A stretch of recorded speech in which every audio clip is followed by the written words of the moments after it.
అందరికీ నమస్కారం. ఈరోజు మనం చెప్పుకోబోయే కథ వర్షం కురిసిన రాత్రి. కథలోకి వెళ్ళబోయే ముందు మీరు కనుక మన ఛానల్ని ఫస్ట్ టైం చూస్తున్నట్లయితే తప్పకుండా మన ఛానల్ని లైక్ చేయండి, షేర్ చేయండి, సబ్స్క్రైబ్ చేయండి, బెల్ ఐకాన్ క్లిక్ చేసి ఆల్ అనే బటన్ని ప్రెస్ చేయడం మర్చిపోకండి. కథని ఎక్కడ స్కిప్ చేయకుండా వినండి. మరి కథలోకి వెళ్ళిపోదామా? జగదీశ్వరరావుకి సరస్వతినిచ్చి వివాహం జరిపించారు ఆయన తల్లిదండ్రులు. స్థిరచరాస్తులకి ఏ లోటు లేని కుటుంబం. ఒక రకంగా చెప్పాలంటే సెటిల్డ్ ఫ్యామిలీ వీళ్ళదే. సరస్వతి స్త్రీధనంగా కూడా ఆ రోజుల్లో బాగానే తీసుకొచ్చింది. జగదీశ్వరరావుకి గవర్నమెంట్ ఉద్యోగం కూడా ఉంది. ఆయనకి లంచాలు గట్రా తీసుకునే అలవాటు లేదు, కానీ చాలా మంచి జీతం వచ్చేటటువంటి ఉద్యోగం. ఇక జగదీశ్వరరావు వాళ్ళ వంశంలో పిల్లలు పుట్టడం చాలా లేటు. అలా సరస్వతి కోడలుగా వచ్చిన తర్వాత పిల్లాడో పుడతారు ఎత్తుకుందాం అనుకున్న అత్తమామల కోరిక తీరకుండానే వాళ్ళు కాలం చేసి 10 సంవత్సరాల పాటు సరస్వతికి పిల్లలు పుట్టలేదు. డాక్టర్ల చుట్టూ తిరిగి హాస్పిటల్ చుట్టూ తిరిగి అప్పటికే పుట్టింది లేదు. ఇక మొక్కి ఆ దేవుళ్ళకి ఈ దేవుళ్ళకి పూజలు చేసి వ్రతాలు, నోములు, యజ్ఞాలు, యాగాలు అన్నీ కంప్లీట్ చేసుకుని ఇక తీర్థయాత్రలకని వెళ్ళొచ్చి అన్నీ చేసి దాన ధర్మాలు చేసిన ఇంకో 5 ఏళ్ల కాలం గడిచిపోయింది. జగదీశ్వరరావు చాలా తెలివైనవాడు. ఈ పెళ్ళైన 15 సంవత్సరాల కాలంలో ఆయన జీతం మినహా ఆయనకి పెద్దలిచ్చెళ్ళిన స్థిరచరాస్తుల మీద వచ్చినటువంటి ఆదాయాల్లో ఆయన అర్ధనా పైసా కూడా వృధా చేయకుండా వాటిని ఇంకా జాగ్రత్త చేయటానికనే వాటిని పెట్టుబడులుగా పెట్టి చిన్న మొత్తాల దగ్గర నుంచి పెద్ద మొత్తాల దాకా ఆదాయాన్ని బాగా పెంచుకొచ్చాడు. పొలాల మీద వచ్చే కౌళ్లతో తిరిగి పొలాలే కొంటాం, స్థలాల్లో వాటిని ఖాళీగా ఉంచకుండా ఒక 10 పోర్షన్ల ఇళ్ళు కట్టించి వాటిని అద్దెలకి ఇవ్వటం, ఆ వచ్చే అద్దెలతో మళ్ళీ తిప్పి ల్యాండ్లే కొంటాం. ఆయన అలా చాలా తెలివిగా ఈ 15 సంవత్సరాలుగా ఆస్తులు చాలా పోగు చేశాడు. వీళ్ళ దిగుల్ని ఏ భగవంతుడో మొత్తానికి విన్నాడో కానీ సరస్వతి ఒకనాడు గర్భవతి అయింది. భార్యని బయట ప్రపంచానికి తెలియనివ్వకుండా, మూడో కంట పడనివ్వకుండా, అసలు ఆయన ఉన్న చోటు నుంచి ఉద్యోగం ఆయనకి భార్య గర్భవతిగా ఉన్న వెంటనే ప్రమోషన్ వచ్చింది. దాంతో ట్రాన్స్ఫర్ కూడా చాలా దూరం పెట్టించేసుకొని ఉంటున్న సిటీ కన్నా కూడా చాలా దూరానికి వెళ్ళిపోయి భార్య దగ్గర ఒక 2 అమ్మాయిల్ని మార్నింగ్ షిఫ్ట్, ఈవినింగ్ షిఫ్ట్ పెట్టి ఆఫీసు నుంచి వచ్చిన దగ్గర నుంచి ఆయన చూసుకుంటూ చాలా కాంప్లికేటెడ్ ప్రెగ్నెన్సీ అని, ఏమాత్రం అవకతవకలు జరిగినా కూడా ప్రెగ్నెన్సీ నిలవకపోవచ్చని డాక్టర్లు చెప్పడంతో ఆవిడ్ని పువ్వమ్మ అని చూసుకుంటూ మొత్తానికి 9 నెలల కాలం గడిచిపోయింది. పుట్టింటి సీమంతం, అత్తింటి సీమంతం కూడా ఆయన తల్లిదండ్రులు లేరు కాబట్టి ఆయన జరిపించి, ఆవిడ తల్లిదండ్రులు వచ్చి జరిపించి, మూడో కంటికి తెలియకుండా ముగిచ్చేయించి ఫోటోలు అవి తీయించి కూడా ఆ తర్వాత పుట్టింటి వాళ్ళు తీసుకెళ్తామన్నా ఆయన పంపలేదు. ఎందుకంటే హాస్పిటల్లో ఆయన దాదాపు అందరూ 1 నెల ముందు జాయిన్ చేస్తారు. అలా కాకుండా ఆవిడకి అలా 7వ నెల రాగానే హాస్పిటల్లో జాయిన్ చేసి ఆవిడని హాస్పిటల్లోనే ఉంచి కంటికి రెప్పగా చూసుకొని 9 నెలలకి సరస్వతి ప్రసవించింది. బాబు పుట్టాడు. దాంతోపాటు ఇక ఆవిడకి గర్భసంచి కూడా చాలా వీక్గా ఉందని డాక్టర్స్ తీసేసి ఆ బిడ్డని చేతిలో పెట్టారు. పిల్లాడు చాలా అందంగా చాలా ముద్దుగా ఉన్నాడు. పెద్ద కళ్ళతో పుట్టాడని అరవింద్ అని పేరు పెట్టుకున్నారు. అప్పటికే వీళ్ళకి పుట్టాల్సిన వయసుల కన్నా కాస్త వయసు మీరాకే పిల్లాడు పుట్టాడు. జగదీశ్వరరావుకి 22 ఏళ్ల వయసులో పెళ్ళైతే పిల్లాడు 37 ఏళ్ల వయసులో పుట్టాడు. దాంతో ఇక పిల్లాడిని ప్రాణం ఒక ఎత్తుగా చూసుకుంటూ వాళ్ళు కాలు కింద పెట్టనివ్వకుండా, అలా అని పిల్లాడిని సంస్కారహీనుడిగా కానివ్వకుండా దగ్గర కూర్చోబెట్టుకొని పిల్లాడికి మంచని చెడని ప్రతిదీ చెప్తూ, ప్రతిదీ నాన్న బయట ప్రపంచంలో ఇలాంటి మనుషులు ఉంటారు, మనం ఇలా ఉండాలి. ఈ రోజుల్లో చాలామంది పేరెంట్స్ చెయ్యని పని అదే. ఏంటంటే పిల్లల్ని లక్షలు పోసి పెద్ద స్కూళ్ళల్లో వేస్తున్నాం, పెద్ద కాలేజీల్లో చదివిస్తున్నాం. చేతులకి ఫోన్లు ఇస్తున్నాం, ఐప్యాడ్లు ఇస్తున్నాం, కార్టూన్ నెట్వర్క్ పెట్టి పక్కింటి అమ్మలక్కలతోనూ ఎదురింటి వాళ్ళతోనూ ముచ్చట్లు చెప్తున్నాం. లేదా ఫిజికల్ యాక్టివిటీస్ అని వాళ్ళనే ఎక్కడ పడితే అక్కడ జాయిన్ చేసేస్తున్నాం. మ్యూజిక్ అంటున్నాం, డ్యాన్స్ అంటున్నాం, స్విమ్మింగ్ అంటున్నాం.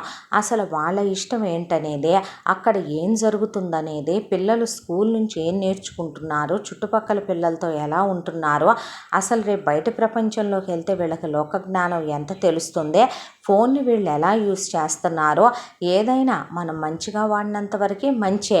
ప్రతి దాంట్లో మంచితో పాటు చెడు కూడా ఉంటుంది. పిల్లలు దాంట్లో ఏమేం తెలుసుకుంటున్నారో ఇవి పట్టించుకునే టైము, తీరిక నిజం చెప్పాలంటే పేరెంట్స్కి ఉండట్లేదు. కానీ ఆవిడ మాత్రం పిల్లాడిని దగ్గర కూర్చోబెట్టుకొని ఒకవైపున పురాణాలు, ఇతిహాసాలు, శ్లోకాలు, మంత్రాలు, పూజా పునస్కారాలు, పిల్లాడు దాంతోపాటు మంచిగా నాన్ వెజ్లు తింటాడు. అవి ప్లస్ పిల్లాడికి దగ్గర కూర్చోబెట్టుకొని ప్రతి ఒక్కళ్ళు ఇంటికి వచ్చి నేర్పాల్సిందే పిల్లాడికి వాళ్ళ కళ్ళెదురుగా. అలా ఫిజికల్ యాక్టివిటీస్, దాంతోపాటు పిల్లాడికి మ్యూజిక్ అని, డ్యాన్స్ అని, గుడ్ హ్యాండ్ రైటింగ్ అని, పిల్లాడికి ట్యూషన్ టీచర్లు ఇంటికి రావటం అని, మంచి స్కూల్లో చదువుకోవటం అని, వెళ్ళి వారానికి ఒకసారి టీచర్లను కలిసి మాట్లాడి రావటం అని, పిల్లాడి పెర్ఫార్మెన్స్ గురించి కనుక్కోవటం అని, పిల్లాడి ప్రతి ఎగ్జామ్ పేపరు మెమరీగా ఉంటుందని ఫోటోలు తీసి తెచ్చుకోవటం అని, వాటినన్నిటినీ కూడా జాగ్రత్తగా పెన్ డ్రైవ్లో సేవ్ చేసి పెట్టడం అని, ఇలా ప్రతి ఒక్కటి కూడా పిల్లాడు ఎవరితో స్నేహం చేస్తున్నాడో, ఎవరితో మాట్లాడుతున్నాడో, వాడు పెరిగేటప్పుడు వాడి పద్ధతి విధానాలు, మాట్లాడే విధానం, కూర్చోటం, నుంచోటం, చూడటం అన్నీ ఎలా ఉంటున్నాయి, తమ దగ్గర ఏదైనా దాస్తున్నాడా, ఓపెన్గా ఉంటున్నాడా, ఇలా ప్రతి ఒక్కటి చూస్తూ పిల్లాడిని భయభక్తుల్లో, క్రమశిక్షణతో, అలానే అపారమైనటువంటి ప్రేమతో, తల్లిదండ్రులుగా చేయాల్సినటువంటి హద్దుల్లో ఉండే గారాబంతో పిల్లాడిని పెంచుకురావటం మొదలుపెట్టారు. వీళ్ళ పెంపక మహత్యమో లేదంటే పువ్వు పుట్టగానే పరిమళిస్తుందనే మాటో కానీ, అరవింద్ చిన్నప్పటి నుంచి ఏకసంతాగ్రహే. ఏదైనా పట్టుకున్నాడంటే అది వచ్చిందాకా నిద్రపోడు. అది చిన్నప్పటి నుంచి పిల్లాడిలో ఉన్న తత్వం. డ్రాయింగ్ కానీ, తర్వాత అది పెయింటింగ్గా కానీ, ఇక పిల్లాడు ఒక స్కిల్లో కాదు, గిటార్ ప్లే చేశాడంటే పిట్టలు ఆలకించేస్తాయా అన్నట్టు అనిపిస్తుంది. డాన్స్లో కానీ, మ్యూజిక్లో కానీ, స్పోర్ట్స్లో కానీ, ఎడ్యుకేషన్లో కానీ, అందంలో కానీ, పిల్లాడు అణకువలో కానీ, మంచితనంలో కానీ, మర్యాదలో కానీ వేలెత్తి చూపించే విధంగా ఎక్కడా ఉండేవాడు కాదు. అలవాట్లు కూడా టీనేజ్కి వచ్చిన తర్వాత పిల్లలు అతిగా ఫోన్లు వాడటం, లేదా పేరెంట్స్కి తెలియకుండా అశ్లీలమైన వీడియోలు చూడటం, పద్ధతి తప్పిన పనులు చాలా చేస్తూ ఉన్న ఈ రోజుల్లో పిల్లాడు మాత్రం ఏ రోజు సోషల్ మీడియాని కూడా అనవసరమైన వాటికి వాడిందే ఉండేది కాదు. పద్దాక టీవీలు కూడా ఎక్కువగా చూడడం, బుక్స్ చదువుకోవటం, వాటితో జ్ఞానాన్ని పెంచుకోవటం, తెలియని విషయాల్ని తెలుసుకోవటం, అమ్మా నాన్నలతో కబుర్లు చెప్పటం, గుడికి వెళ్ళి రావటం, అమ్మ పూజ చేస్తుంటే పక్కన కూర్చోవటం, నాన్నగారితో కలిసి షటిల్ ఆడటం, ఆయన వాకింగ్కి వస్తే పిల్లాడు జాగింగ్కి వెళ్ళి రావటం, ఇలా వాళ్ళ హ్యాపీ ఫ్యామిలీ. ఆ హ్యాపీ ఫ్యామిలీలో పిల్లాడు చాలా మంచి మార్కులతో 10th పాస్ అయ్యాడు. తర్వాత ఇంటర్, ఎంసెట్లో చాలా మంచి ర్యాంక్ వచ్చింది. పిల్లాడు ఇంజనీరింగ్లో అసలు వీళ్ళేం చేరుద్దాం అనుకున్నారు, దాన్ని మించిన కాలేజీలో ఎంట్రన్స్ రాస్తే పిల్లాడికి సీట్ వచ్చేసిందే. కలలో కూడా ఊహించలేదు వీళ్ళు. అలాంటిదే కళ్ళు మూసుకొని డొనేషన్ కట్టి పిల్లాడు నా కాలేజీలో జాయిన్ చేసేశారు. అలా పిల్లాడు బీటెక్ చేశాడు, ఎంటెక్ చేశాడు. ఆఫీస్ క్యాంపస్ ప్లేస్మెంట్లో తక్కువ జీతాలతో ఉద్యోగాలు వస్తున్నాయని ఫ్రెండ్స్ అందరూ అబ్రాడ్లు వెళ్ళిపోతుంటే తను వెళ్ళాలనుకోలేదు. ఎందుకంటే అమ్మా నాన్నను వదిలి ఎక్కడికో వెళ్ళి ఒక ఫోన్ కాల్ చేసి ఎలా ఉన్నారు అని అడగాలనుకోలేదు. వాళ్ళకి తను ఇవ్వగలిగినటువంటి నిజమైన బహుమానం ఏదైనా ఉంటే ఈ వయసులో అమ్మా నాన్నలకి తను తోడుగా ఉండాలి. తన అవసరం వాళ్ళకి ఉంది. మనం చిన్నప్పుడు వాళ్ళకి మనం పసిపిల్లలం, మనం ఎదిగే కొద్దీ వాళ్ళే కదా మనకు పసిపిల్లలు అనే దాంతో అబ్రాడ్ వెళ్ళాలనే నిర్ణయం మానుకున్నాడు. గవర్నమెంట్ జాబ్కి రాయమనమని చాలామంది అంటే తనకు ఆ గవర్నమెంట్ జాబుల పట్ల ఇంట్రెస్ట్ లేదు. అందుకనే చాలా ప్యాషనేట్గా చాలా రకాల కోర్సులు నేర్చుకున్నాడు. ఎంటెక్ అయ్యాక నేర్చుకుని మరి తనే పర్సనల్ ఇంటర్వ్యూలు ఇస్తే చకాచక్కున చాలా పెద్ద ఎంఎన్సి కంపెనీలో ఆ అబ్బాయికి ఉన్న టాలెంట్కి, ఆ అబ్బాయి చేసినటువంటి ప్రాజెక్టులకి, ఆ అబ్బాయికి వచ్చినటువంటి మార్కులకి పిలిచి ఉద్యోగాన్ని ఇచ్చారు. చాలా పెద్ద జీతంతో వచ్చింది ఆ ఎంఎన్సి కంపెనీలో ఉద్యోగం. కల్లో కూడా ఆ ఉద్యోగం వస్తుందని ఎవరూ ఊహించలేదు అరవింద్కి. చాలా ప్యాషనేట్గా తను ఎంతో ఇష్టంతో తెచ్చుకున్న ఉద్యోగం అదే. అలా పిల్లాడు సెటిల్ అవ్వగానే పిల్లాడికి అంతకుముందే ఆయన ఇంజనీరింగ్లో చేరినప్పుడే బైక్ కొనిచ్చాడు. ఆ తర్వాత పిల్లాడికి ఉద్యోగం రాగానే కారు కొనిచ్చాడు. సొంత ఇల్లు, 3 అంతస్తుల ఇల్లు, ఇంటి ముందు పనివాళ్ళు, భార్య, తను, బిడ్డ, ఎంతో హ్యాపీ ఫ్యామిలీ. పిల్లాడికి పెళ్లి చేద్దాం అనుకొని ఎవరినైనా ఇష్టపడ్డావా అయ్యా అని అడిగారు. లేదు నాన్న, నాకు అలా ఎవరూ అనిపించలేదు. అనిపిస్తే మనం స్నేహంగా ఉంటాం స్నేహితుల్లా, మీ దగ్గర నేను ఎందుకు దాస్తాను అన్నాడు. అన్న తరువాత సరేనని చెప్పి ముందు మంచి పిల్ల కావాలి అని చెప్పి చాలా సంబంధాలు వెతికారు. వెతికిన వాటిల్లో ఫిల్టరేషన్లో చాలా సంబంధాలు తేలిపోను, కొన్ని సంబంధాలు మాత్రమే వాళ్ళకి నచ్చాయి. అందులో అమ్మాయిలతో పర్సనల్గా అబ్బాయిని మాట్లాడమని పంపిస్తే ఒక 10 మంది అమ్మాయిల దగ్గరికి వెళ్తే వాళ్ళు అరవింద్కి ఏ విధంగానూ కరెక్ట్ అనిపించలేదు. రకరకాల కారణాలు చెప్పారు. కొంతమంది అమ్మాయిలు నువ్వు చాలా బ్రాడ్ మైండెడ్గా ఉండాలి, నాకు గర్ల్ ఫ్రెండ్స్ ఎంతమందో బాయ్ ఫ్రెండ్స్ అంతమందే, నేను అందరితో ఫ్రీగా మెలుగుతూ ఉంటాను అని చెప్పింది. ఒక అమ్మాయి మాది చాలా పెద్ద ఫ్యామిలీ, మా పెద్ద ఫ్యామిలీలోకి వచ్చే నువ్వు కలిసిపోవాలి, ప్రతి ఒక్కళ్ళని కూడా నువ్వు ఆదరించాలి, మా ఇంట్లో ఏ అకేషన్ ఉందన్నా అన్నీ నువ్వై ఉండి ముందుకు నడిపించాలనే. తన వల్ల అయితే తేలని పనే. ఒక అమ్మాయి విషయం దగ్గరకు వచ్చి వెళితే నేను చాలా ఎక్స్ట్రోవర్ట్, నేను ఎక్కడుంటే అక్కడ ఇళ్ళ చుట్టుపక్కల వాళ్ళందరితో, నేను చుట్టుపక్కల ప్రపంచంతో కలిసిపోతూ ఉంటా, నాతో పాటు నువ్వు పరిగెత్తాలంది. ఒక అమ్మాయి నేను అబ్రాడ్ వెళ్ళాలనుకుంటున్నాను, నువ్వు ఇక్కడే ఉన్నా సరే నేను అబ్రాడ్ వెళ్తే 6 మంత్స్కి ఒకసారి నువ్వు రా, 6 మంత్స్కి ఒకసారి నేను వస్తానని ఆ అమ్మాయి చెప్పిందే. ఇలా మొత్తానికి రకరకాల రీజన్లతో ఒక్క సంబంధము నచ్చలేదు, చూసిన 10.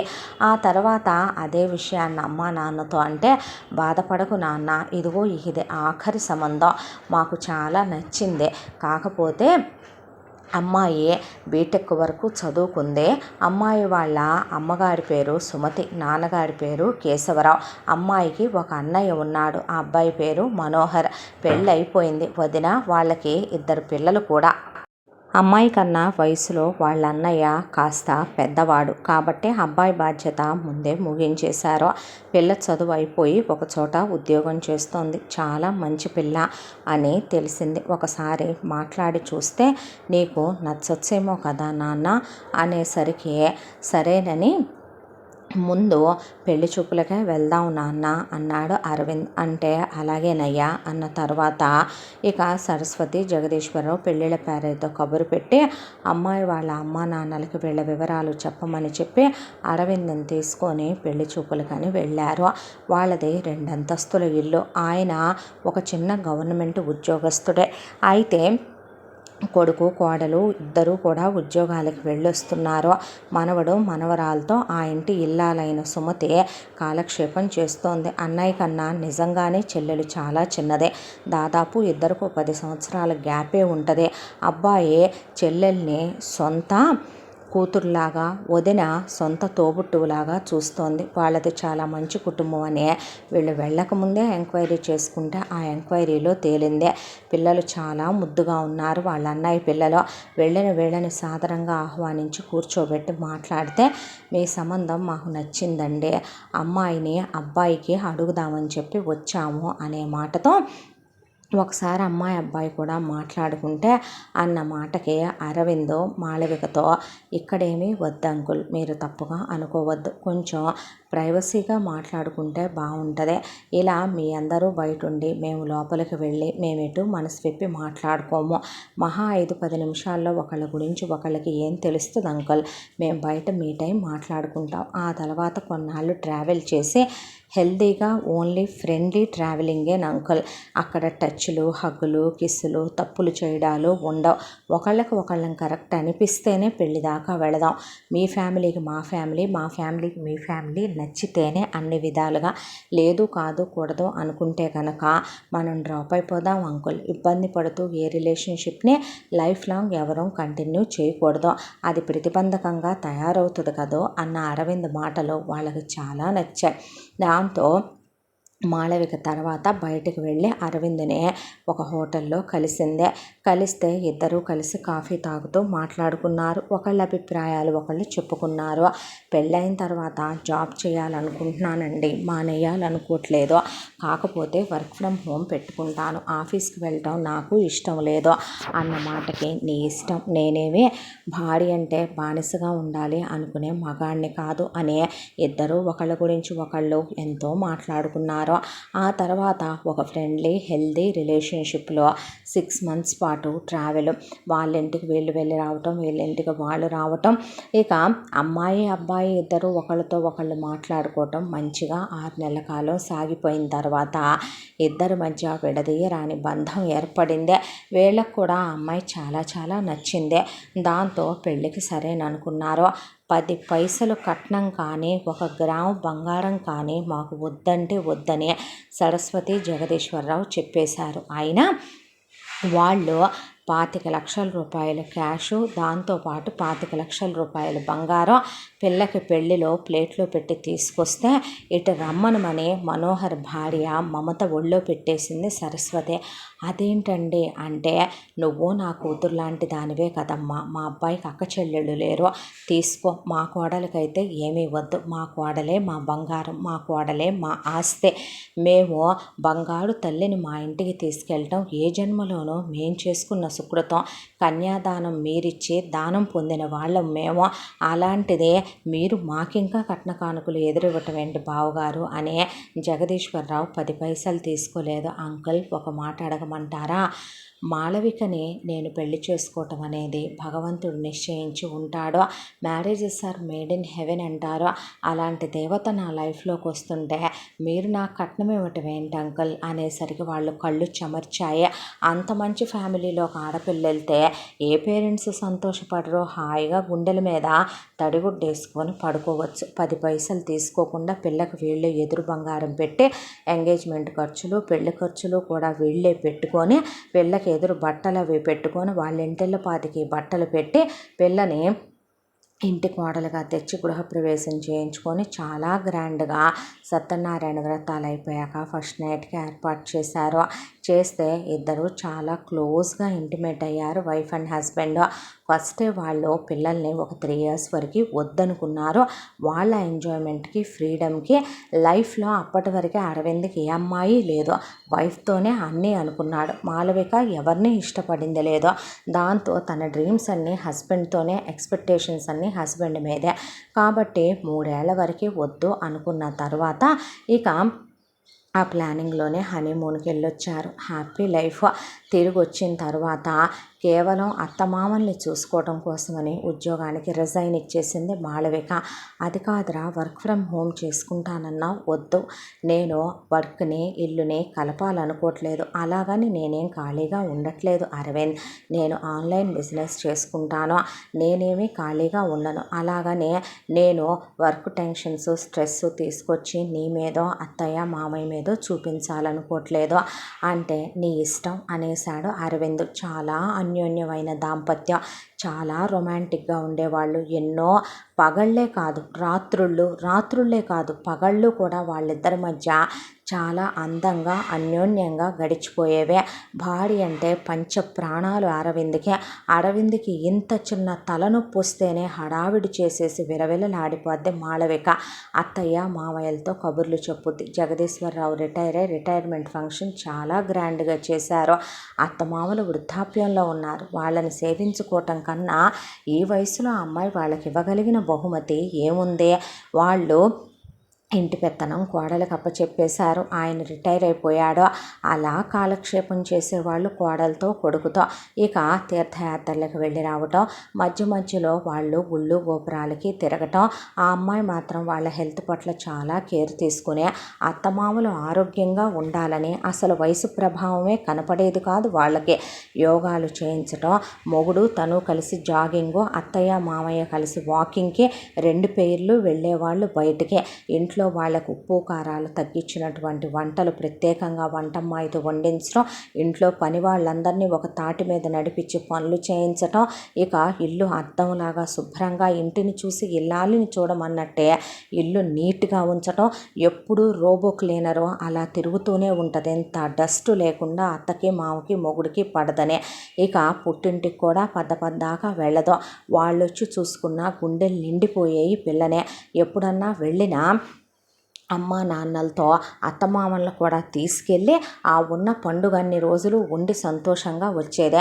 వారానికి ఒకసారి వెళ్ళొద్దామమ్మా అని అత్తామామలు తీసుకెళ్తే పొద్దున్నే వెళ్ళి సాయంత్రం దాకా ఉండి మళ్ళీ అత్తామామలతో మొగుడుతో కలిసి ఇంటికి తిరిగి వచ్చేదే.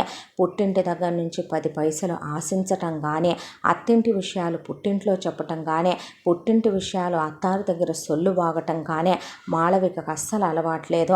చిన్న ఆన్లైన్ బిజినెస్ పెట్టుకుంది. అది వృద్ధి అవ్వటం మొదలైంది. ఒకవైపు నుంచే టైంపాస్కి చేసుకున్నా సరే ఆడవాళ్ళకు సంబంధించినటువంటి చీరలు, ఆడవాళ్ళకు సంబంధించిన డ్రెస్సులు ఆన్లైన్ బిజినెస్లో ఒక అమ్మాయిని పెట్టుకుంది. ఆ అమ్మాయి ద్వారా ఆర్డర్స్ బుక్ అయితే ఇక వాటిని కొరియర్లు పంపిస్తూ ఉండేదే. ఆ అమ్మాయి వరకు ఆ అమ్మాయి చాలా లక్షణమైన పిల్ల, ఏ వంక పెట్టడానికి లేదు. పొద్దున్నే లేచే చక్కగా మొగుడిని ఒక ముద్దుతో నిద్రలేపి గ్రీన్ టీ ఇచ్చి మొగుడికి స్నానం చేయించే ముద్దు మురిపాలు, ఆ తర్వాత గబగబా కిందకొచ్చి పూజ చేసుకుని అత్తమామల్ని లేపి వాళ్ళని తీసుకుని ఇక అలా జాగింగ్కి వెళ్ళొచ్చిన తర్వాత వాళ్ళని కూర్చోబెట్టి స్నానాలకు వెళ్ళమనమని చెప్పి ఆ తర్వాత హెల్తీగా టిఫిన్లు పెట్టించడం, వాళ్ళ గురించి కేర్ తీసుకోవటం. వాళ్ళకు ఆపరేషన్లు చేయాల్సి వస్తే ఇద్దరికి కళ్ళ ఆపరేషన్లు, మోకాళ్ళ ఆపరేషన్లు, దగ్గరే ఉండి వాళ్ళని కంటికి రెప్పలా చూసుకోవటం. ఒక రకంగా చెప్పాలంటే చేతులెత్తి దండం పెట్టారు సరస్వతి జగదీశ్వరరావు, సుమతి కేశవరావుకి. చాలామంది కూతుళ్ళని కంటారు, కానీ ఏ కోడళ్ళు కూడా ఎప్పటికీ అత్తమామలకి కూతుళ్ళు అవ్వలేమని చాలామంది అమ్మాయిలు నిదర్శనాలు చూపిస్తారు. అత్త అమ్మ కాలేదు, కోడలు కూతురు కాలేదు అనేది పెద్ద నానుడే. మామ నాన్న కాలేడు, నాన్న మామ కాలేడు అన్నది అంతకన్నా పెద్ద నానుడే. పెళ్ళైన తర్వాత మొగుడిని ఎప్పుడు అబ్రాడ్ తీసుకెళ్ళిపోదామా, వేరు కాపురాలు తీసుకెళ్దామా, అత్తమామల నుంచి విడగొట్టేద్దామా అని ఆలోచిస్తున్న ఈ రోజుల్లో మీరు మా అమ్మని పంపించారు మా ఇంటికి అనేవాళ్ళు నిజంగా కన్న తల్లిలా చూసుకునేది అత్తమామల్నే. వాళ్ళకి ఇంత చిన్న బాధ వచ్చినా విలవిలలాడిపోయేదే. వాళ్ళు ఆరోగ్యంగా ఉన్నప్పుడు తను చిన్న పిల్ల అయిపోయేది. మామగారి ఒళ్ళో పడుకోవటం, అత్తగారి ఒళ్ళో పడుకోవటం, అత్తగారిని మామగారిని ముద్దు పెట్టి బయటికి వెళ్ళి రావటం, వాళ్ళ కోసం ప్రతిదీ ప్రత్యేకంగా తీసుకోవటం, వాళ్ళు వేసుకునే చెప్పుల దగ్గర నుంచి 10 సార్లు చెక్ చేసుకునేది. ఏదున్నా సరే ఆ అమ్మాయి అలా ఇంట్లో కలిసిపోతే వాళ్ళ గుండెలు నిండిపోయినాయి సంతోషంతో. 3 సంవత్సరాల కాలం అలా గడిచిపోయిందే. ఈ మధ్య భార్యాభర్తలు ఎన్నో ట్రిప్పులకి వెళ్ళొచ్చారు. ప్రతి వారం గుడికి వెళ్ళొచ్చేవాళ్ళు. ఇక ప్రతి రాత్రి ఎంతో రొమాంటిక్గా వాళ్ళిద్దరి మధ్య గడిచిపోయేదే. ఇల్లు పెళ్ళాం అంతకు మించి ఇంకో లోకమే లేదు అరవింద్కి అమ్మా నాన్నలు తప్పించే.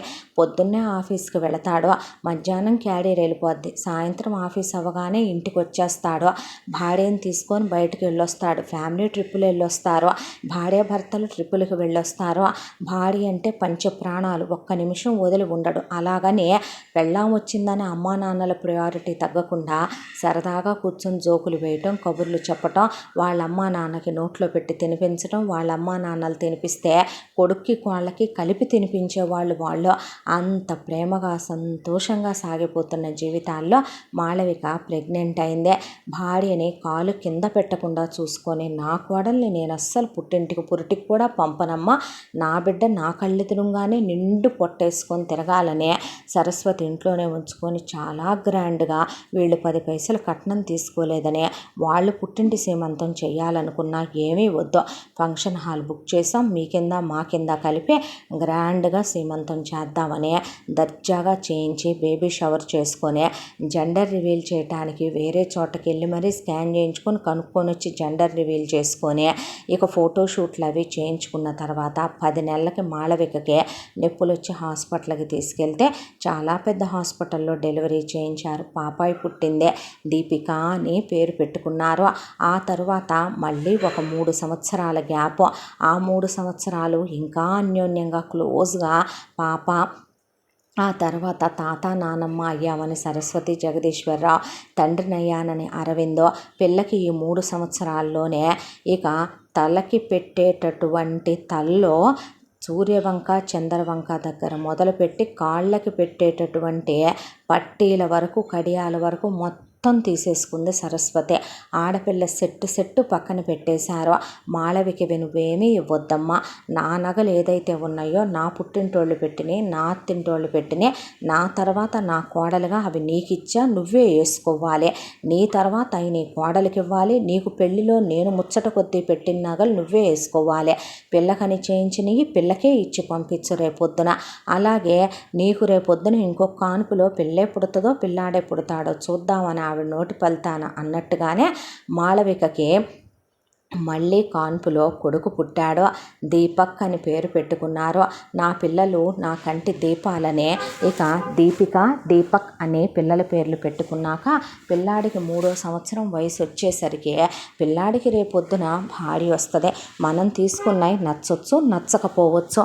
కాబట్టి పిల్లకి ఎంత పెట్టయితే కొన్నామో అంతా పెట్టి కొనటానికి రేపొద్దున కొడుకు కోడలు ఇబ్బంది పడకూడదు అనే దాంతో గోల్డ్ బిస్కెట్లు కొనేసి అవి మాళవిక చేతికిచ్చి, ఏదో ఒకరోజు ఈ ఇంటికి నీ కొడుకుని చేసుకొని ఒక కోడలు వచ్చిన రోజున కూతురికి మనం కొన్నయి నచ్చుతాయి. కోడల మీద మనం ఎప్పుడు మనం కొన్నయ్యే ఆ అమ్మాయిని నచ్చించుకోమని అనకూడదు. వేరే కుటుంబంలో, వేరే పరిసరాల్లో, వేరే అలవాట్లతో, వేరే వాతావరణంలో పుట్టి పెరిగి వస్తారు. ఇవి ఇచ్చేయమ్మ, వాళ్ళకి నచ్చినవి కొనుక్కుంటారు అని చెప్తే మాళవిక కళ్ళల్లో నీళ్లు తిరిగినాయి. అంత ప్లానింగ్తో ఉంటారు అత్తమావలో. పిల్లలిద్దరి పేరు మీదట వాళ్ళు పుట్టంగానే వాళ్ళ ఎడ్యుకేషన్స్కి సరిపోయినంత 10th వరకు వీళ్ళు చదివించేటట్టు, అక్కడి నుంచి వాళ్ళ ఎడ్యుకేషన్కి వాళ్ళు ఏం చదువుతామంటే అదే. ఇక చెరకు 2 కోట్లు వచ్చే విధంగా ఫిక్స్డ్లో డబ్బులు పడేశారు. ఆస్తి మొత్తం అరవింద్ పేరు మీద రాసేసి జగదీశ్వరరావు ఆయన రిటైర్మెంట్ డబ్బు, అవి కాక ఒక 5 ఎకరాల పొలం, 1 కోటి రూపాయలు క్యాష్, వాళ్ళకి ఏ రోగమో రుష్టు వస్తే ఉంటుందని ఉంచుకొని ఆయన గవర్నమెంట్ పెన్షన్ నెలకు 1,00,000 రూపాయల దాకా వస్తుంది. ఇక వాళ్ళేమీ ఉంచుకోలేదు. సరస్వతి తగు మాత్రం నగలు ఉంచుకొని మిగతా అన్నీ మాళవికకి ఇచ్చేసి ఆవిడికి స్త్రీధనంగా ఇచ్చినటువంటి స్థలాలు, పొలాలు, డబ్బు ఏదైతే ఉందో అది రేపొద్దున కొడుకు కోడలు లైఫ్ సెక్యూరిటీకి ఉంటుందని చెప్పి కోడలి పేరు మీద రాసేసింది. నాకెందుకు అత్తమ్మా అంటే, అదేమిటమ్మా భలే దానివే, ఒకానొక రోజు మీ మామగారు అడగలేదు, నా పుట్టింటి వాళ్ళు వాటా ఇవ్వాలని నాకు ఇచ్చారు. నేను నిన్ను నా కోడలు అనుకోవటం లేదు తల్లి, నా కూతురు అనుకుంటున్నాను. నీ తల్లే పెడితే వద్దంటావా అనే కోడలి పేరు మీద రాసేసింది మొత్తం ఆవిడ. ఇలా సంతోషమైనటువంటి జీవితాలు. సరస్వతి జగదీశ్వరరావు అసలంత వయసు ఉందంటేనే నమ్మనంత గట్టిగా సరస్వతి ఇంకా డ్రెస్సులు వేసుకుంటుంది. జగదీశ్వరరావు ప్యాంటు షర్ట్లు వేసి అసలు హెయిర్ డై తీయరు మొగుడు పెళ్ళాం. ఎప్పుడు నవ యవ్వన కొత్త పెళ్లి కొడుకు కొత్త పెళ్లి కూతురులా ఉంచుద్ది అత్తా మామల్నే మాళవిక. ఇక వాళ్ళ 3 పెళ్ళాల అన్యోన్య దాంపత్యం అయితే కన్ను కుట్టిపోవాలేమో చూసేవాళ్ళు ఎవరికైనా సరే. ఇక పాప బాబు స్కూల్కి వెళ్ళటం మొదలుపెట్టారు. పిల్లల చదువు సంధ్యలు ఒకవైపున, వాళ్ళకి కల్చరల్ యాక్టివిటీస్ అన్నీ నేర్పించుకుంటూ తమ కొడుకుని ఎలాగైతే పెంచారో అలాగే పెంచమనే కోడలు మీ పెంపకానికి వంక పెట్టేదేముందనే అత్తమామల చేతులు పెట్టేసింది పిల్లల్ని. వాళ్ళకి కోడల్ని చూస్తే నిజంగా ఏనాడు చేసుకున్న పుణ్యానికి ఆ అమ్మాయి మన ఇంటికి వచ్చిందో అనిపించేదే. నిండుగా ఉంటుంది మాళవిక. ఇక పిల్లలిద్దరినీ వాళ్ళ యోగక్షేమాలు చూసుకుంటూ పెద్దవాళ్ళుగా వీళ్ళ కాలక్షేపం గడిచిపోతూ ఉండగా మాళవిక అన్నయ్య వయసులో మాళవిక కన్నా పెద్దవాడు కదా. మాళవిక అన్నయ్యకి 2 కూతుళ్ళు. అందులో పెద్ద పిల్ల పెద్ద మనిషి అయ్యిందే. అయితే పెద్ద పిల్ల ఓణీల ఫంక్షన్ అమ్మమ్మ వాళ్ళ ఊళ్ళో చేద్దామంటే వాళ్ళది పల్లెటూరని వద్దని సిటీలోనే పెట్టించారు మాలవిక వాళ్ళ అమ్మ నాన్న. ఈ పెద్ద మనిషి ఫంక్షన్ అయినా సరే మా ఊళ్ళో చెయ్యాల్సిందే, మా మనవరాలకి మా ముచ్చట ఉండదా అని మమత వాళ్ళ అమ్మ నాన్న పట్టేసరికి సరే పల్లెటూరులోనే చేద్దాంలే అని ఒప్పుకున్నారు మాలవిక తల్లిదండ్రులు. కావలసినవన్నీ తీసుకొని వెళ్తూ ఇక సరస్వతి జగదీశ్వరరావుని అరవింద్ మాలవికని పాప బాబును కూడా తీసుకొని వెళదామని ఇక్కడికి వస్తే ఆల్మోస్ట్ ప్యాకింగ్ కూడా అయిపోయి బయలుదేరబోతున్నారు. ఇంకొక పావు గంటలో అనంగా పిల్లలకి మాలవిక పాలు కలుపుతూ ఉండగా ఫోన్ వస్తే మాలవికే ఎత్తింది. ఆఫీస్ ఫోను అరవింద్కి ఇచ్చింది. ఇస్తే ఏంటి సార్ అంటే, అరవింద్ నువ్వు అర్జెంటుగా రావాలి, చాలా పెద్ద ఇంపార్టెంట్ ప్రాజెక్ట్లో మిస్టేక్ జరిగిందే. సార్ మా ప్రాజెక్ట్లో కాదే. లేదు లేదు మీ ప్రాజెక్ట్ కాదు, యాక్చువల్లీ ఇది ఒక ఫూలిష్ టీంకి ఇచ్చాము. ఆ టీము దాన్ని అప్పచెప్పాల్సిన టైం కన్నా ఒళ్ళు బలిసి ముందే ఇస్తామని చెప్పి ప్రామిస్ చేయటం వల్ల అది అవ్వలేదు. ఇప్పుడు క్లయింట్ని అడిగి టైం అడుక్కోవాల్సి వచ్చిందే. నువ్వు ఉంటే తప్ప ఆ ప్రాజెక్ట్ కంప్లీట్ అవ్వదు. కానీ సార్ నాకు ఫ్యామిలీ ఫంక్షన్ ఉంది, నేను లీవ్లో ఉన్నాను, నేను లీవ్ అప్లై చేసుకున్నాను 1 వీక్. కరెక్టే ప్లీజ్, బట్ నువ్వు రాకపోతే మాత్రం అస్సలు అవ్వదు.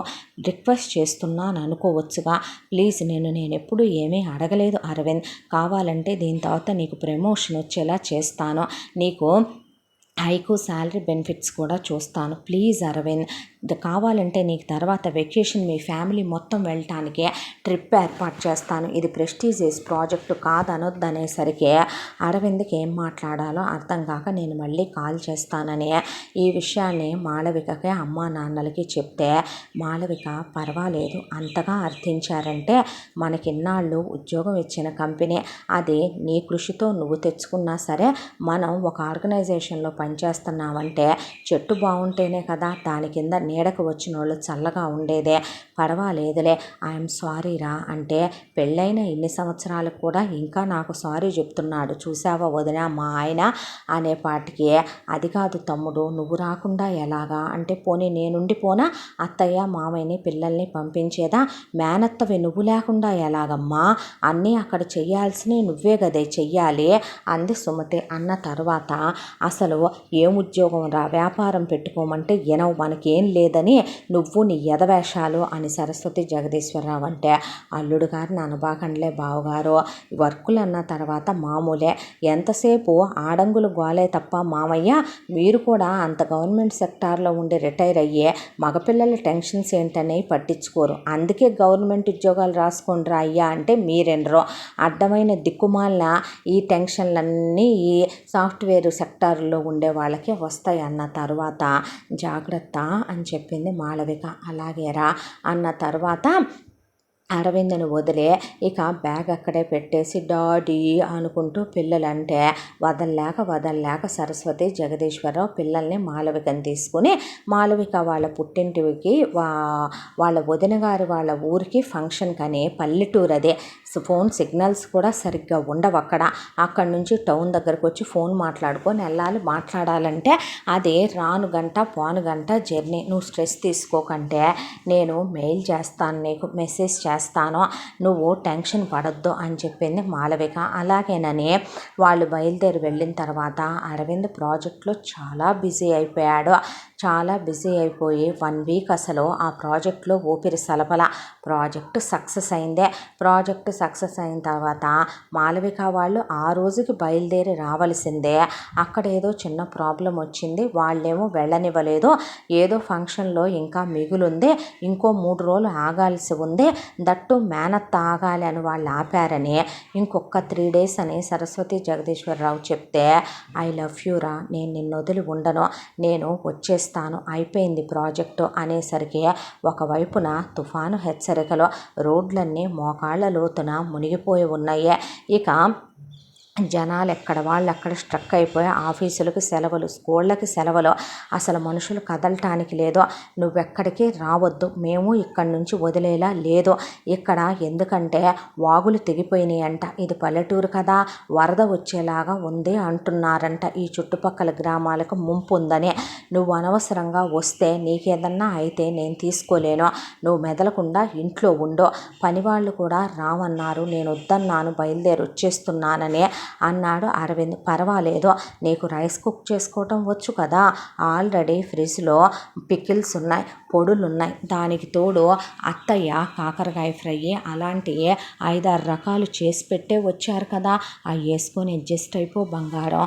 ఒక్క 3 డేస్లో వచ్చేస్తాను, నీ కళ్ళ ముందే ఉంటాను అనేసరికి, నువ్వు ముందు వెళ్ళు, ఈ తుఫాన్లో నువ్వు ఇప్పుడు టౌన్కి వచ్చి మరీ మాట్లాడాలా ఏంటి అనేపాటికే, సరే నేను వెళ్తానులే అన్నయ్య, నేను వచ్చాములే, కానీ నువ్వు జాగ్రత్త అని చెప్పాక, వద్దు అరవింద్ రావద్దు, సిచ్యువేషన్స్ ఏం బాగాలేదంటున్నారన్నాడు మనోహర్.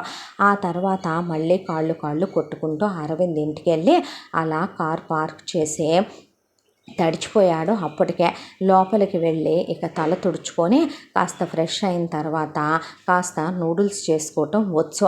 నూడిల్స్ చేసుకొని వేడివేడిగా తినాలనిపించి తిని కాసిన కాఫీ పెట్టుకొని తాగి అలా టీవీ చూస్తూ కూర్చున్నాడు. భార్య, పిల్లలు, తల్లి, తండ్రి జ్ఞాపకం వచ్చి, ఫ్యామిలీ, అత్తమామలు గుర్తొచ్చి ఆల్బమ్స్ ముందేసి కూర్చుని ఆల్బమ్స్ చూస్తూ కూర్చున్నాడు. భార్య ప్రేమ, అనురాగం, నిజంగా తను వచ్చాక తన జీవితం ఎంత మారిపోయింది అనేది కళ్ళ ముందు మెదిలే. పిల్లలు, హ్యాపీ లైఫ్, ఎంతకన్నా ఏం కావాలి దేవుడా. నా జీవితంలో ఇంతకు మించిన ఏ టెన్షన్స్ నేను తీసుకోలేను, ఇంతకు మించి నాకు ఏ హ్యాపీనెస్ వద్దు. ఒక్కొక్కసారి హ్యాపీనెస్ కూడా బోర్ కొట్టేసిద్దంట తెలుసా, అంతా హ్యాపీగా ఉంది నా లైఫ్, ఇంకేం వద్దు అనిపించేస్తోంది తెలుసా. నాకు ఒక్కోసారి అనిపిస్తుంది, దేవుణ్ణి ఏదైనా అడగాలన్నా మన లైఫ్లో లేనిదే కదా అడగాలి. నువ్వు నాకు అన్నీ ఇచ్చేసావు, నేను నిన్ను ఇంకేం అడగాలి. మంచి జాబ్ ఉంది, చదువుకున్నాను, ఆస్తిపాస్తులు, అమ్మా నాన్నలు, మంచి భార్య, చక్కటి అత్తారిల్లు, చక్కటి పిల్లలు, ఇంకేం కావాలా అనిపించేస్తుంది దేవుడా నాకు అనేసి అలా కూర్చున్నాడు. కూర్చుని అలా ఫొటోస్ చూడటం అయిపోయాక ఆల్బమ్స్ లోపల పెట్టొచ్చి టీవీ ఆన్ చేసి టీవీ చూస్తూ కూర్చున్నాడు. కూర్చుంటే ఉన్నట్టుండి ఠంగన ఆపకుండా బెల్ మోగుతుంటే లేచి వెళ్ళి డోర్ ఓపెన్ చేశాడు. ఎదురుగా ఎవరో ఒక అమ్మాయి, నిలువెల్ల మనిషి తడిచిపోయి ఉంది, కళ్ళు చూడటానికి పాము కళ్ళు లాగా ఉన్నాయి. ఇక ఆ అమ్మాయి ఎదురుగా నిలబడితే ఎవరు అని అడిగాడు. అడిగితే హాయ్ అండి అంటే హాయ్ అన్నాడు. నా పేరు రమ్య, నేను ఇక్కడికి దగ్గరలోనే ఉంటాను. కొంచెం నా ఫ్రెండ్కి హెల్త్ బాగాలేదని నేను తనని చూడ్డానికని వెళ్ళి వస్తూ ఉండగా వర్షంలో చిక్కుకుపోయాను. క్యాబ్స్, ఆటోస్ బుక్ అవ్వట్లేదు, ఈ వర్షంలో ముందుకు వెళ్ళలేకపోతున్నాను. ఇఫ్ యూ డోంట్ మైండ్, మీరు కాస్త నాకు ఈ నైట్కి షెల్టర్ ఇస్తే కనుక రేపు వర్షం తగ్గగానే వెళ్ళిపోతానండి అనేసరికి అలాగే నిలబడి చాలాసేపు ఏం మాట్లాడలేదు, మౌనంగా ఉన్నాడు. ఎక్స్క్యూజ్ మీ సార్, నా వల్ల మీకు ఏ ప్రాబ్లం రాదండి, కొంచెం షెల్టర్ ఇవ్వగలరా ప్లీజ్, చలికి వణుకొచ్చేస్తోంది, చేతులు కాళ్ళు కొంగర్లు తిరిగిపోతున్నాయండి, కడుపు ఆకలితో మాడిపోతుంది, కళ్ళు తిరుగుతున్నాయి సార్ అనేసరికి ఇట్స్ ఓకే లోపలికి రండి అని. ఎంతైనా ఆడది, తనకి తల్లి, భార్య, బిడ్డ ఉన్నారు. ఆ అమ్మాయిని చూస్తే అరవింద్ నిలువెల్లా తడిచిపోయి వణికిపోతోంది. దాంతో లోపలికి రాగానే అది గెస్ట్ బెడ్రూము, మీరు అక్కడికి వెళ్ళి లోపల టవల్ అది ఉంటుంది, మీరు ఫ్రెష్ అవ్వాలనుకుంటే ఫ్రెష్ అవ్వండి అన్నాడు. అన్న తర్వాత ఇఫ్ యూ డోంట్ మైండ్, బట్టలు ఏవైనా ఉంటే ఇస్తారా అనేసరికి మాళవిక బట్టలు ఎవరేసుకున్నా అరవింద్కి నచ్చదు, అరవింద్ ఇవ్వడు. దాంతో వాళ్ళమ్మ సరస్వతి డ్రెస్సులు వేసుకుంటుంది. వచ్చిన అమ్మాయి చూస్తే మాళవిక చాలా నాజూకుగా, సన్నగా, అసలు ఇద్దరు పిల్లలు తల్లి అంటే నమ్మరు అలా ఉంటుంది. సరస్వతి బాగా దిట్టంగా ఉంటుంది. వచ్చిన అమ్మాయి కూడా బాగా దిట్టంగా ఉంది రమ్య. దాంతో ఆ పక్క రూమ్లో మా మదర్ది కబోర్డ్ ఉంటుంది, అందులో మా మమ్మీ డ్రెస్సులు ఉంటాయి, ఒకటి తీసుకొని వేసుకోండి అని చెప్పాడు. చెప్పిన తర్వాత ఆ అమ్మాయి వెళ్ళి స్నానం చేసి ఫ్రెష్ అయ్యి ఆ డ్రెస్ వేసుకుంటే సరస్వతి డ్రెస్ ఎంత టైట్గా ఉందంటే పగిలిపోతుంది అసలు. డ్రెస్ అంత టైట్ వచ్చింది, టైట్ ఫిట్టింగ్. ఇక ఆ డ్రెస్ అలా వేసుకొని ఆ అమ్మాయి వచ్చి ఎదురుగా తల తుడుచుకుంటూ కూర్చున్న తర్వాత కాసేపటికి జుట్టంతా వెనక్కని ఇక మంచి హస్కీ వాయిస్ ఆ అమ్మాయిదే. దాంతో ఒక్కడే ఉన్నారా ఇంట్లో, ఎవ్వరూ లేరా అని అడిగితే నా ఫ్యామిలీ మొత్తం మా వాళ్ళది ఫంక్షన్ ఉందని చెప్పి ఊరు వెళ్ళారు. వర్షం వల్ల వాళ్ళు అక్కడ ఇరుక్కుపోయారు, నేను ఇక్కడ నుండి వెళ్ళలేక ఇరుక్కుపోయాను. మీ సంగతి ఏంటి అని అడిగితే మా అమ్మ, అన్నయ్య, వదిన, నాన్న ఊళ్ళో ఉంటారు, నేను ఇక్కడ జాబ్ చేసుకుంటూ ఇక్కడ ఉంటున్నానండి, ఫలానా ఏరియాలో ఉంటాను నేను అని చెప్తే, ఓహో మరి మీరు, నేను ఈ ఎంఎన్సి కంపెనీలో ఈ పోస్ట్లో జాబ్ చేస్తున్నానని చెప్పాడు. చెప్పిన తర్వాత ఆహా మీరు మ్యారీడా, చెప్పాను కదా నా వైఫ్ నా కిడ్స్ ఉన్నారని చెప్పి మై వైఫ్ మై కిడ్స్ అని ఫోటోలు చూపించి మై మదర్ మై ఫాదర్ అనే మా అత్తారు వాళ్ళు అని చెప్పి చూపించాడు. గోడ మీద పెట్టున్న ఫ్యామిలీ ఫొటోస్. నైస్ అన్న తర్వాత అలా కూర్చున్న తర్వాత ఆకలేస్తుంది, ఇఫ్ యూ డోంట్ మైండ్ ఏమైనా ఉంటే తీసుకోవచ్చా ఫ్రిడ్జ్లో అంటే, ఒక్క నిమిషం అని తనే లోపలికి వెళ్ళి ఇందాక తను చేసుకోగా కొంచెం మ్యాగీ మిగిలింటే దాన్ని వేడి చేసి ఒక బౌల్లో పడేసి తీసుకొచ్చి చేత్తో పట్టుకోబోతే టేబుల్ మీద పడేశాడు. తీసుకున్న తర్వాత నాకు కాఫీ చేయటం వచ్చు, కాఫీ చేయమంటారా, పర్లేదు నాకు కూడా వచ్చు అని కాఫీ చేసి తీసుకొచ్చి టేబుల్ మీద పడేశాడు. ఆ తర్వాత మీరు మీ రూమ్లోకి వెళ్ళి రెస్ట్ తీసుకోండి అని చెప్పి తన రూమ్లోకి వెళ్ళి తలుపులు బిడాయించుకొని పడుకున్నాడు అరవింద్. ఆ తర్వాత తెల్లాడేసరికి వర్షం ఇంకా పెరిగిందే తప్ప తగ్గలేదు. ఈలోపు మాళవిక ఫోన్ చేద్దామంటే ఫోన్ సిగ్నల్స్ అటు నుంచి అరవింద్కి ఇటు రావట్లేదు. అరవింద్ ఎంత ట్రై చేస్తున్నా ఫోన్ సిగ్నల్స్ లేక అటు వెళ్ళట్లేదు. పెళ్ళానికి మెయిల్ పెట్టినా, అటు నుంచి భారీ మెయిల్ పెట్టినా వచ్చే సిచ్యువేషన్స్లో కూడా వైఫైలు కూడా వర్క్ చేయట్లేదు. దాంతో దిగులైపోయింది మాళవికకి అరవింద్ గురించే. భార్య, బిడ్డలు, తల్లి, తండ్రి ఎలా ఉన్నారు అని అదొక టెన్షన్ అరవింద్కే. ఇంత దాంట్లో రమ్య ఎప్పుడు నిద్ర లేచి కిచెన్లోకి వెళ్ళి మొత్తానికి పూరీలు చేసి ఆలు కర్రీ చేసిన తర్వాత వేడివేడిగా కాఫీ ప్రిపేర్ చేసి ఇక అరవింద్ ఫ్రెష్ అయి బయటకు వచ్చేసరికి రండి టిఫిన్ చేద్దాం, నాకు వంట కొంచెం బాగానే వచ్చు అంటే, మీరు వెళ్తారనుకున్నాను అంటే ఎలా వెళ్తానండి ఈ వర్షంలో, రోడ్లన్నీ అలా నీళ్లతో నిండిపోయి ఉంటే అనేసరికి, మార్నింగ్ పూట మెల్లమెల్లగా ఆగుతూ వెళ్ళొచ్చు, ఏ మ్యాన్ హోలో ఓపెన్ అయి ఉండి నేను అందులో పడిపోయాను అనుకోండి, వర్షం పోయిన తర్వాత నా శవం కూడా ఎవరికి దొరకకుండా పోద్దే, నేనేమి మీ ఆస్తిలో వాటా పెట్టించుకోనులేండి, వర్షం తగ్గిపోగానే వెళ్ళిపోతాను, తినండి బ్రేక్ఫాస్ట్ చేశాను అన్న తర్వాత అని కూర్చుని తిన్నాడు. ఎలా ఉందో చెప్పలేదో అంటే బాగానే ఉంది అన్న తర్వాత, మీ వైఫ్ ఇంకా బాగా చేస్తారేమో, నాకు అంత బాగా రాదులేండి, తను నిజంగానే బాగా చేస్తుంది, ఎందుకంటే తను మనసుతో వండుద్ది కదా, నేను తినాలని ఫార్మాలిటీ కుకింగ్ చేయదు కదా తను, కాబట్టి తను ఎలా వండినా నాకు అది అద్భుతంగానే ఉంటుంది అన్నాడు. ఆ తర్వాత మరొక రోజు కాలం అరవింద్ బాగా నచ్చేశాడు రమ్యకి. అసలు అరవింద్ బాడీ ఒకవైపున, అరవింద్ హైటు, వెయిట్, అందం, పర్సనాలిటీ, అరవింద్ ఒకవైపున అస్సలు మనుషులతో మాట్లాడకపోవటం, తన మీద కాన్సన్ట్రేషన్ చెయ్యకపోవటం, కావాలనే అతను ముందు చున్నీ తీసేసిన, టైట్ ఫిట్ డ్రెస్సులు వేసిన, అందాలన్నీ బయటికి కనిపించేలాగా తను ఎంత వంగి అతను ముందు అందాలన్నీ ప్రదర్శించాలని చూసినా అస్సలు అతను ప్రవరాఖ్యుల్లాగా పట్టించుకోవట్లేదు సరికదా. ఎంతసేపు ఫోన్లో పెళ్ళాం ఫోటోలు, పిల్లల ఫోటోలు, అమ్మా నాన్నల ఫోటోలు చూసుకుంటూ ఫోన్ ట్రై చేస్తూ పిచ్చెక్కినోళ్ళ అటు ఇటు తిరుగుతూనే ఉన్నాడు. మధ్యాహ్నం భోజనం తను ప్రిపేర్ చేయకపోతే, ప్లీజ్ వద్దు నేను చేసుకుంటాను అన్న తర్వాత, మీకు నచ్చింది మీరు కుక్ చేసుకోండి అని తన భోజనం వరకే తనేదో కొంచెం ప్రిపేర్ చేసుకుని తన రూమ్లోకి తీసుకెళ్ళిపోయి తినేశాడు.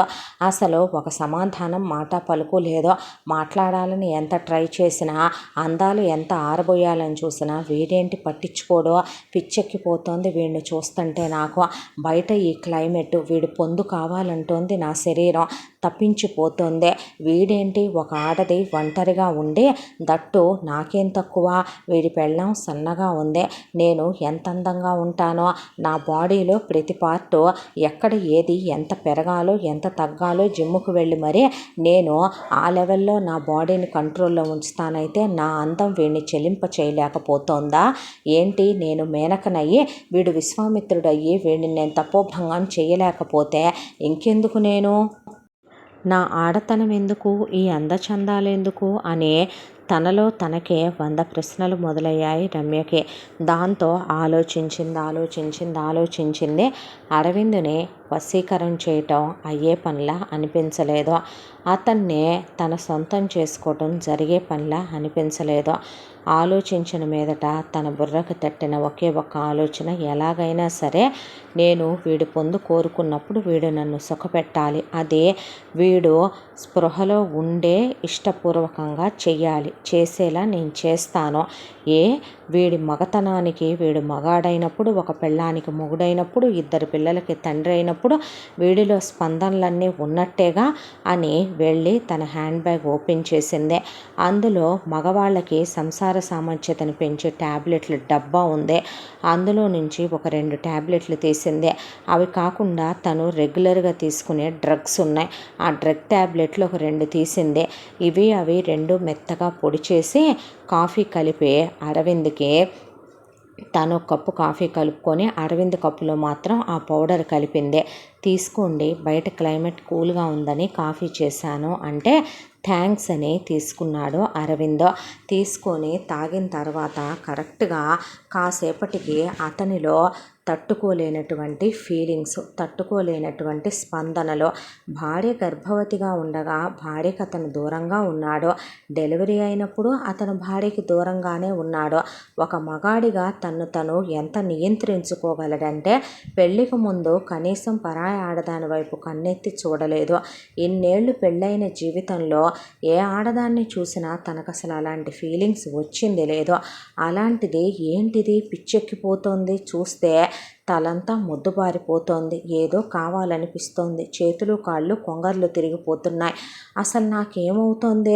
ఒక్క క్షణం పాటు తన శరీరాన్ని మనసునే నియంత్రించుకోలేకపోతున్నాడు. అసలు ఏం జరుగుతోందో అతనికి అర్థం కావటం లేదు. ఈలోపే అతన్ని గట్టిగా పట్టుకొని బెడ్రూమ్లోకి తీసుకెళ్ళి అతని ఒక్కొక్క వస్త్రాన్ని తీసేస్తూ తన వస్త్రాన్ని తీసేస్తూ రమ్య అతని మీద పడిపోయింది. చాలా వరకు పెనుగులాడి అరగంట సేపు తప్పనిపించి కరెక్ట్ కాదనిపించి భార్య గుర్తొచ్చి ఆమెని తోసేయాలని ప్రయత్నించిన అతని ప్రయత్నం మొత్తానికి అతను ఓడిపోయాడు.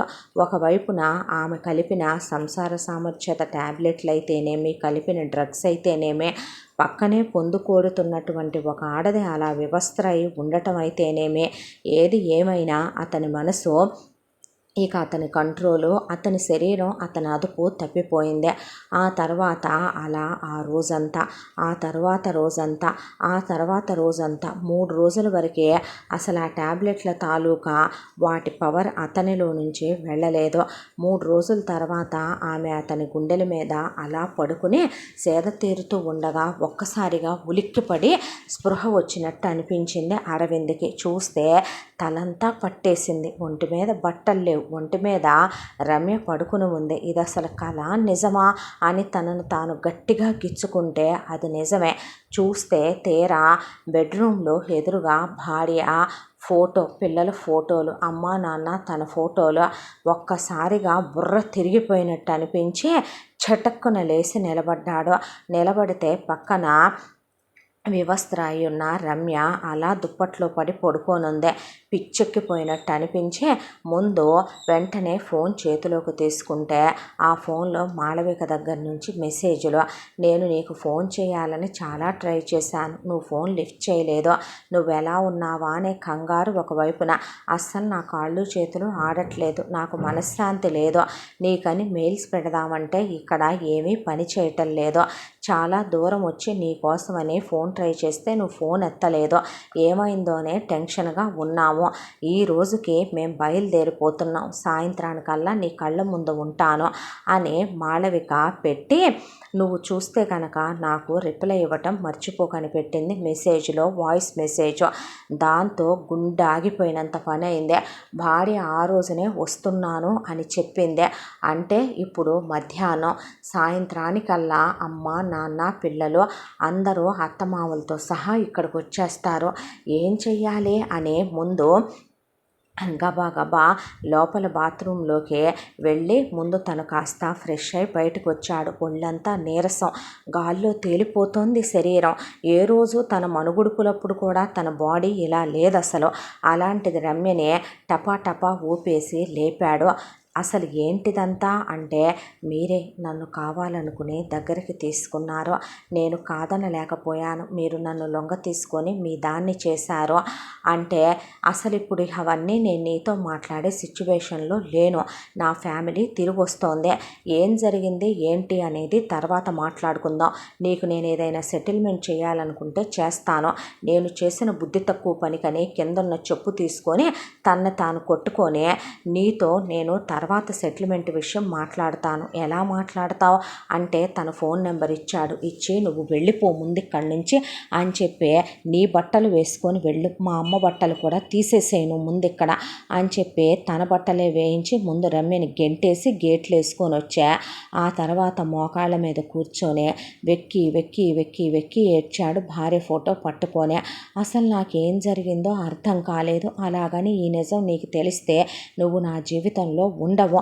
అమ్మా నాన్న నన్ను నరికేస్తారు, నన్ను సమాజం అంతా అసహ్యించుకుంటుంది, నా పిల్లల ముందు నాకు విలువ ఉండదు, నేను నా అత్తగారి ముందు పలుచనైపోతాను, నా బ్రతుకు ఎందుకు ఇలా అయిపోయింది, అసలు నేనెందుకు ఇంట్లో ఉన్నానే, నేనెందుకు డోర్ తీశాను, అదెవరితో వస్తాను ఎందుకంది, నేనెందుకు లోపలికి రానిచ్చాను, అసలు ఆ కాఫీ తాగాక నాకేమైంది, పిచ్చెక్కిందా నాకేమైనా, నాకు అర్థం కాలేదు. అప్పటి వరకు లేనిది ఒక ఆడదాన్ని చూసి నేను అంత చెలించిపోయానా, ఒక ఆడదాని మీద నాకు అంత మనసైందా, పిచ్చి పట్టినట్టు అయిపోయింది. ఒకవైపున టైం గడిచిపోతుంది. గబా ముందు లేస్తే ఇల్లంతా అదొక రకమైనటువంటి ఆడు స్మెల్ వస్తుంది. భయం వేసి గుండెల్లో దడొచ్చేసింది. ముందు గబా లేచి ఆ బెడ్షీట్లు పిల్లో కవర్లు మొత్తం తీసి, తల్లి బట్టలు రమ్య వేసుకొని తీసి మొత్తం తీసి వాషింగ్ మిషన్లో పడేసి, డ్రయర్లో పడేసి, తన ఒంటి మీద బట్టలతో సహా పడేసి టవల్ కట్టుకొని మొత్తం వాష్ చేసి ముందు వాటిని ఒక కంఫర్ట్ పావు డబ్బాకు పోసేసి ఆ తర్వాత వాటిని ఆరేసి, ఇక గబా ముందు తను వెళ్ళి ఫ్రెష్ అయ్యి వచ్చి ఇల్లంతా క్లీన్ చేసి, ఇల్లంతా దేవుడి దగ్గర దీపాలు పెట్టి తలకాయ కొట్టుకొని దేవుడి దగ్గర క్షమించమని అడిగి ఇల్లంతా ధూపం వేసేసి ఆ బట్టలు ఆరేసి గబా వాటిని ఐరన్ చేసేసి, అమ్మ బట్టలు అమ్మ షెల్ఫ్లో పెట్టేసి తమ రూమ్లో పెట్టేసి, వంటగదిలోకి వెళ్ళి అన్నీ స్వైప్ చేసి క్లీన్ చేసేసి, కళ్ళు తిరిగిపోయి నీరసం వచ్చేస్తోంది, కళ్ళు బైర్లు గమ్మేస్తున్నాయి.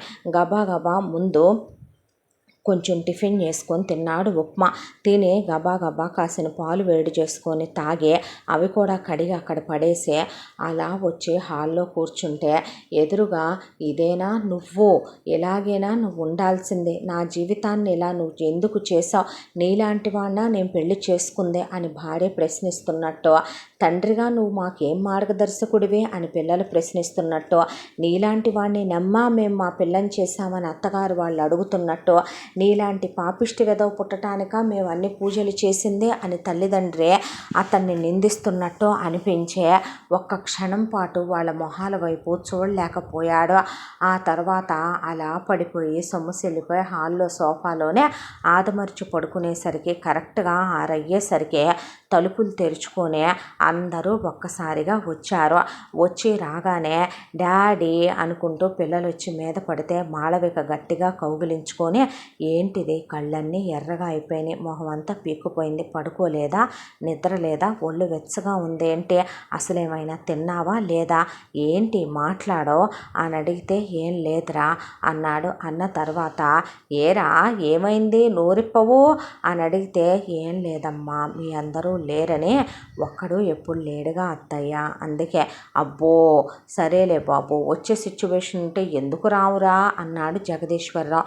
అమ్మా నాన్నల దగ్గరికి వెళ్ళి గట్టిగా కౌగిలించుకొని పిల్లల్ని పట్టుకున్నాడు. కళ్ళల్లో నీళ్లు తిరిగిపోతే, ఎంత దేవుళ్ళంటోడివయ్యా అల్లుడు నువ్వు, ఏ జన్మలో మా అమ్మ ఏ పుణ్యం చేసుకుందో, ఎంత సౌకుమార్యమైన మనస్సు నీదే, ఇంట్లో వాళ్ళు 4 రోజులు లేకపోతేనే ఉండలేకపోతున్నావు, బంగారు కొండవి నువ్వు అనే అత్తమామల దగ్గరికి తీసుకుంటే, కూల్ అనే మనోహర్ దగ్గరికి తీసుకుంటే, ఎంతైనా మా తమ్ముడు నాలా సెన్సిటివ్ అంది మమత. మరే అన్న తర్వాత మామయ్య అని పిల్లల దగ్గరికి వచ్చారు. బాగా జరిగిందమ్మా ఫంక్షను అంటే, ఓ అన్నారు. అన్న తర్వాత మరి మేము వెళ్ళొస్తాము, ఉండండి పూట కానీ సరస్వతి వాళ్ళన్నా, లేదులే అమ్మాయి అబ్బాయి కాస్త ఏకాంతంగా ఉంటారు, మేము వెళ్తున్నామని తెచ్చిన వాటిలో ఫ్రూట్స్ స్వీట్స్ కొన్ని ఇక్కడ ఇవ్వాల్సినవి ఇచ్చేసి వాళ్ళు వాళ్ళ ఇంటికి వెళ్ళిపోయారు.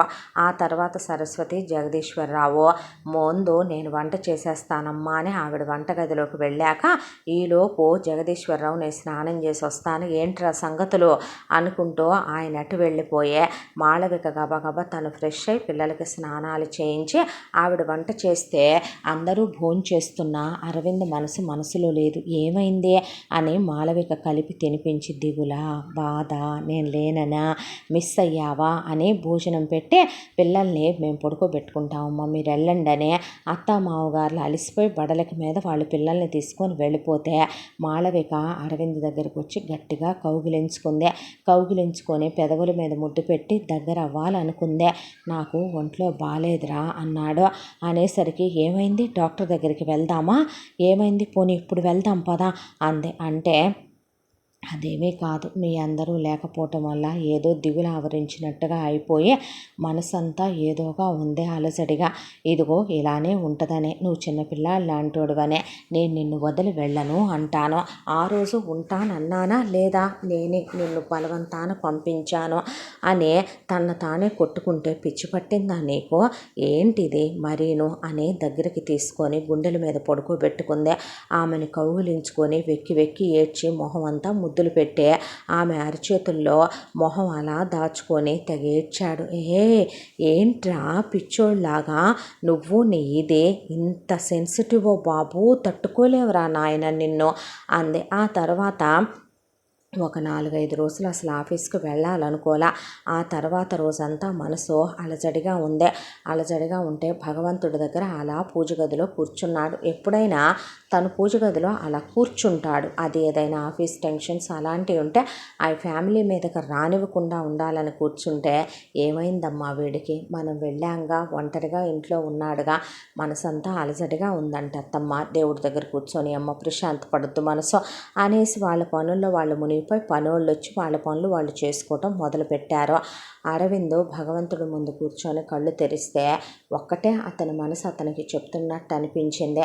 నువ్వేమైనా దాని మీద మోసపడ్డావా, దాంతో నీకు అంతకుముందు పరిచయం ఉందా, దాని మీద నీకు వ్యామోహం ఉందా, మోహం ఉందా, పోనీ నువ్వేమైనా దాని బెడ్రూమ్లోకి వెళ్ళి దాన్ని బలవంతం చేశావా, సొంతం చేసుకున్నావా, మన జీవితంలో ఒక పీడకలలో లాంటివి వస్తూ ఉంటాయి.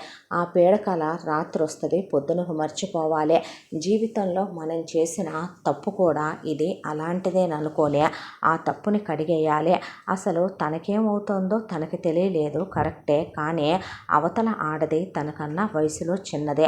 తను పెళ్ళైన మగాడినని, భార్య పిల్లలు తల్లి తండ్రి ఫ్యామిలీ ఉందని తెలిసినప్పుడు ఆ ఆడది తనని ఎందుకు నియంత్రించలేదో, ఎందుకు తనని లాగి కొట్టలేదో, ఒక గదిలోకి వెళ్ళి ఎందుకు తలుపేసుకోలేదో, తన ముందు నగ్నంగా ఎందుకు నిలబడిందే, తనని ఎందుకు మీదకు లాక్కుందే, ఇలా ఎన్నో ప్రశ్నలు, తల పనిచేయలేదు. కానీ ఇప్పుడు వాటన్నిటి గురించి ఆలోచించి నా భార్యకి నేను దూరం అవ్వలేను, నా కుటుంబం నాకు నా ప్రాణం కన్నా ఎక్కువ, అందమైన ఈ కుటుంబాన్నే నువ్వే నాకు ఇచ్చావు దేవుడా, నిజమే ఆ రోజు అన్నాను, నీ దాకా వచ్చి నిన్నేదైనా అడగాలి అంటే నాకేదో ఒక కష్టం బాధ ఉండాలని, అందుకే ఈ బాధ పెట్టావా, ఇలాంటి బాధ పెట్టావా, కానీ ఈరోజు అడుక్కుంటున్నాను నిన్ను, నా జీవితంలో ఇలాంటి రోజులు ఎప్పటికీ రాకూడదు తండ్రి. మళ్ళీ నేను బహుశా నా భార్య దగ్గర, నా తల్లిదండ్రుల దగ్గర దాచే నా మొదటి ఆఖరి అబద్ధం వాళ్ళకి చెప్పేది ఇదేనేమో, నేను దాచే నిజం ఇదేనేమో అని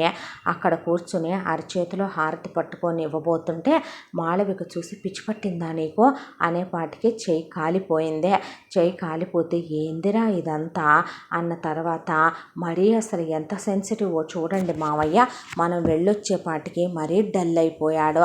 పిల్లలు డాడీ అని ఏడ్చుకుంటా వచ్చారు. గబా గబా ఆయింట్మెంట్ తీసుకొని అరచేతికి రాసి మాళవిక బెడ్రూమ్లోకి తీసుకెళ్ళిందే. సరస్వతి జగదీశ్వరరావు పిల్లల్ని తీసుకుని కాస్త మనం అలా బయటికి వెళ్ళొద్దాం పదా అని వెళ్ళేపాటికి భార్యని కౌగులించుకొని చాలా క్లోజ్ అయిపోయాడు. ఇదివరకు అసలు ఎప్పుడూ లేదు. ఫస్ట్ నైట్ అంత క్లోజ్ అవటం కూడా ఆ అమ్మాయి చూడాల. ఆ అమ్మాయికే నీరసం వచ్చేసి ఒళ్ళంతా అలిసిపోయి ప్రతిఘటించలేనంత క్లోజ్ అయిపోయే, ఎక్కడ వాళ్ళిద్దరి మధ్య గాలి కూడా దూరుద్దో, ఎక్కడ వాళ్ళిద్దరి మధ్య అసలు ఏం జరుగుద్దో అన్నంత భార్యతో క్లోజ్ అయిపోయాడు.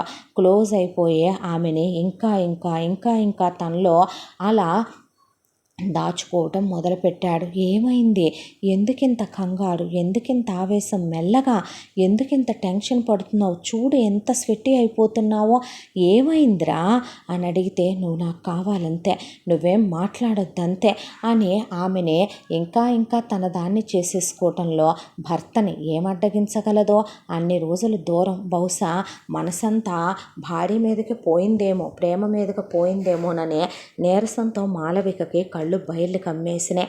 ఒళ్ళంతా చెమటతో తడిచిపోయింది. ఆ తర్వాత మనిషి ఒళ్ళు మర్చిపోయి మర్చిపోయి నిజం చెప్పాలంటే పిచ్చోడు నిద్రపోయినట్టే పోయాడు. మాళవిక మీద అలాగే పడిపోయి అత్తామామలు అలా బయటికి వెళ్ళి అటు మాళవిక వాళ్ళ అమ్మా నాన్నల దగ్గరికి వెళ్ళి ఆ రోజు రావట్లేదులే, మేము ఇక్కడే ఉంటాములే, మేము రేపు రాత్రికి వస్తాము, లేదంటే ఎల్లుండి వస్తాములే అని చెప్పి మీరు కాస్త కులాసాగా ఉండండమ్మా అని చెప్పి వాళ్ళు ఫోన్ చేసి చెప్పారు. లేచి మాళవిక అలా వెళ్ళి వంట చేసే ఓపిక లేక ఫ్రిడ్జ్లో నుంచి ఫ్రూట్స్ అవి కట్ చేసుకొస్తే ఈలోపు అరవింద్ లేచి ఫ్రెష్ అయ్యి ఇక ఫుడ్ ఆర్డర్ చేశాడు. ఏమైంది అరవింద్ నీకు అంటే ఏం లేదని అలా ఫుడ్ వచ్చిందో లేదో మళ్ళీ ఆమెను ఆక్రమించేశాడు. అలా ఒక్క క్షణం కూడా ఆ 3 రోజుల పాటు ఆమెను వదిలి ఉండలేదు. ఏడుస్తాడు, టెన్షన్ పడతాడు, దిగులు పడతాడు. ఆమెని స్నానం చేసేటప్పుడు కూడా వదలకుండా కలిసి చేద్దామంటాడు. పూజ గదిలో పూజ చేసుకుంటుంటే కలిసి చేద్దామంటాడు. అరికాళ్ళు ముద్దు పెట్టుకుంటాడు, కాళ్ళు తడిచిపోయేలాగా ఏడుస్తాడు, కాళ్ళు పట్టుకుంటాడు. ఆమెకు అసలు ఏమీ అర్థం కావటంలా. ఇంకెప్పుడు జీవితంలో నిన్ను వదిలిపెట్టి నేను ఎక్కడికి వెళ్ళను సరేనా అనేసిన తర్వాత ఇంకెప్పుడు వెళ్ళకరా, వెళ్తే ఈసారి గుండె ఆగిపోద్దేమో అనేసరికి పిచ్చి మాటలు మాట్లాడుకో అన్నాక 3-4 రోజుల తర్వాత అప్పుడు ఆఫీస్ వాళ్ళు ఫోన్ల మీద ఫోన్లు చేస్తే ఇక అమ్మా నాన్నలు తిరిగి వచ్చాక అప్పుడు ఆఫీస్కి వెళుతున్నానని బయలుదేరి భార్యకి ముద్దు పెట్టుకొని పిల్లల్ని దగ్గరికి తీసుకొని అమ్మా నాన్నలకు బాయ్ చెప్పి మళ్ళీ ఇదివరకటి తన రొటీన్ లైఫ్లోకి తన తలలోకి ఎక్కిన బూజంతా వదిలించుకొని మనసులో ఉన్న మాలిన్యం అంతా కడిగేసుకొని ఇక ఆఫీస్కి బయలుదేరి వెళ్ళాడు. ఈ ఇన్ని రోజులు రమ్య ఒక కన్ను వేసే ఉంచింది అరవింద్ వాళ్ళ ఇంట్లో. వాళ్ళ ఫ్యామిలీ రావటం, అత్తగారి కుటుంబం వెళ్ళటం, అమ్మా నాన్న ఉండటం, తర్వాత మళ్ళీ అమ్మా నాన్నలు పిల్లల్ని తీసుకొని వెళ్ళటం, ఆ తర్వాత డోర్స్ క్లోజ్ అయిపోవటం, 3 రోజులు తలుపులు తీపోవటం, మధ్యలో ఫుడ్ ఆర్డర్లు వెళ్ళటం, ఆ తర్వాత మళ్ళీ వాళ్ళ అమ్మా నాన్నలు పిల్లల్ని తీసుకొని రావటం, అప్పుడు మళ్ళీ తను ఆఫీస్కి వెళ్ళటం, పెళ్ళానికి లిప్ లాక్ పెట్టడం, పిల్లల్ని దగ్గరికి తీసుకోవటం, అమ్మా నాన్నల దగ్గరికి తీసుకొని వెళ్ళటం, ఇవన్నీ గమనించింది. ఆఫీస్కి వెళ్ళాడు. ఫోన్ చేసిందే. ఫోన్ చేసిన తర్వాత నిన్ను కలవాలి అందే. కలవాలి అంటే ఈవినింగ్ ఆఫీస్ నుంచి వచ్చేటప్పుడు చూద్దామని ఫోన్ పెట్టేసిన తర్వాత ఈవినింగ్ రమ్మన్న చోటుకి వెళ్ళాడు. వెళ్తే అక్కడ ఒక కాఫీ డే. అది ఏంటి విషయం అంటే అసలు ఆ రోజు ఏం జరిగిందో నాకు తెలియదు, కానీ నేను చేసింది తప్పు కాదని నేను అంటలేదు, నేను చేసింది తప్పే, నన్ను క్షమించు, ఒక స్త్రీగా నేను నీ కాళ్ళు పట్టుకోవటానికి కూడా సిద్ధంగా ఉన్నాను, కానీ నా జీవితంలో ఇప్పటి వరకు నేను ఇలాంటి తప్పు చేయలేదు, ఏ ఆడదాన్ని నా కల్లో కూడా తలవలేదు, నాకు నా భార్య అంటే పంచప్రాణాలు అనుకుంటారు అందరూ, కాదు, నాకు నా భార్యే సర్వస్వం, నా తల్లిదండ్రులే లోకం, నా పిల్లలే నా ప్రపంచం, నా కుటుంబం నా నుంచి దూరం అయితే నేను భరించలేను, కాంపన్సేషన్ కింద నేను తప్పు చేశానని అనుకుంటే నీ జీవితంలో అసలు ఆ జరిగిన సంఘటనని చెరిపేసే, నీకు ఫ్యూచర్ ఉందే, నువ్వు చదువుకున్న అమ్మాయివి, నాకన్నా వయసులో చిన్నదానివే, నువ్వు శుభ్రంగా హ్యాపీగా ఈ జరిగిన విషయాన్ని మర్చిపోయి ఎవరో ఒక అబ్బాయిని పెళ్లి చేసుకొని హ్యాపీగా ఉండు, నీకెంత కావాలంటే అంత ఇస్తాను అంటే, ఎవడికి కావాలి డబ్బు అంది. అంటే అన్నాడు, నన్ను పెళ్లి చేసుకో తాళి కట్టి అంది. పిచ్చి పిచ్చిగా ఉందా, ఒళ్ళు బలిసి కొవ్వెక్కిందా ఏంటే చెప్తుంటే? నా ఇంటికి వచ్చింది నువ్వు, తలుపు కొట్టింది నువ్వు, అసలు నా ఇంట్లో వంటగదిలోకి వెళ్ళింది నువ్వు, వంట చేసింది నువ్వు, ఏంటి తిక్క తిక్క వేషాలు వేస్తున్నావా? డబ్బులు ఇస్తానంటే నాకు పెళ్ళాం ఉంది, పిల్లలు ఉన్నారు, నా భార్య గుండె పగిలి చచ్చిపోద్ది, అసహ్యించుకుంటుంది, లైఫ్లో నా మొహం చూడదు, పర్వాలేదు అక్క నేను ఇద్దరు ఉంటాం, పెళ్లి చేసుకో నన్ను అంటే, పిచ్చ పిచ్చ వాగుడు వాగితే పళ్ళు రాలుతాయి, ఏం చేసుకుంటావో చేసుకో పోవే, అసలు అక్కడ దాకా వస్తే నేను చేశాననే ప్రూఫ్ ఉందా ఏంటి? ఏమో లెమ్మనమని వచ్చి అపాలజీ చెప్పి ఏమో లెమ్మనమని సమాధానాలు చెప్తుంటే రెచ్చిపోతున్నావు అసలు. ఆ రోజు ఇప్పుడు ఓపెన్గా అడుగుతున్నాను, నువ్వేమైనా బ్రోతల్వా లేకపోతే నువ్వేమైనా బజారు దానివా? అలా నా గదిలోకి నువ్వొచ్చి న్యూడ్గా ఎందుకు నుంచున్నావు, నాతో ఎందుకు క్లోజ్ అయ్యావు నువ్వు అనేపాటికే ఇక రమ్య అంటే అందే. అంటే తప్పు నా ఒక్కడి వల్లే జరిగిందని నేను ఎప్పటికీ ఒప్పుకొని అంటున్నాను, యూజ్లెస్ స్టూపిడ్, ఇంకోసారి నాకు ఫోన్ చేస్తే చెప్పుతో కొడతా అని అక్కడి నుంచి అరవింద్ వెళ్ళిపోయాడు. ఆ రోజు లగాయత్తు రమ్య అరవింద్ని టార్చర్ చేయడం మొదలుపెట్టింది. పద్దాకా ఫోన్ చేయటం, ఆఫీస్ దగ్గరికి వెళ్ళి నుంచోటం, ఇంటి దగ్గర వచ్చి రోడ్డుకు అవతల వైపున నిలబడటం, నన్ను పెళ్లి చేసుకొని మెసేజ్లు పెట్టడం, ఫోన్లు చేయటం, మెయిల్స్ చేయటం, అర్ధరాత్రి పూట ఫోన్లు చేయటం, ఇలా టార్చర్ పెడుతుంటే తినేవాడు ఉలిక్కి పడుతున్నాడు, తినేవాడు చేయి కడిగేసుకుంటున్నాడు, లేచి వెళ్ళి ఉరుకులు పరుగుల మీద ఫోన్లు తీస్తున్నాడు.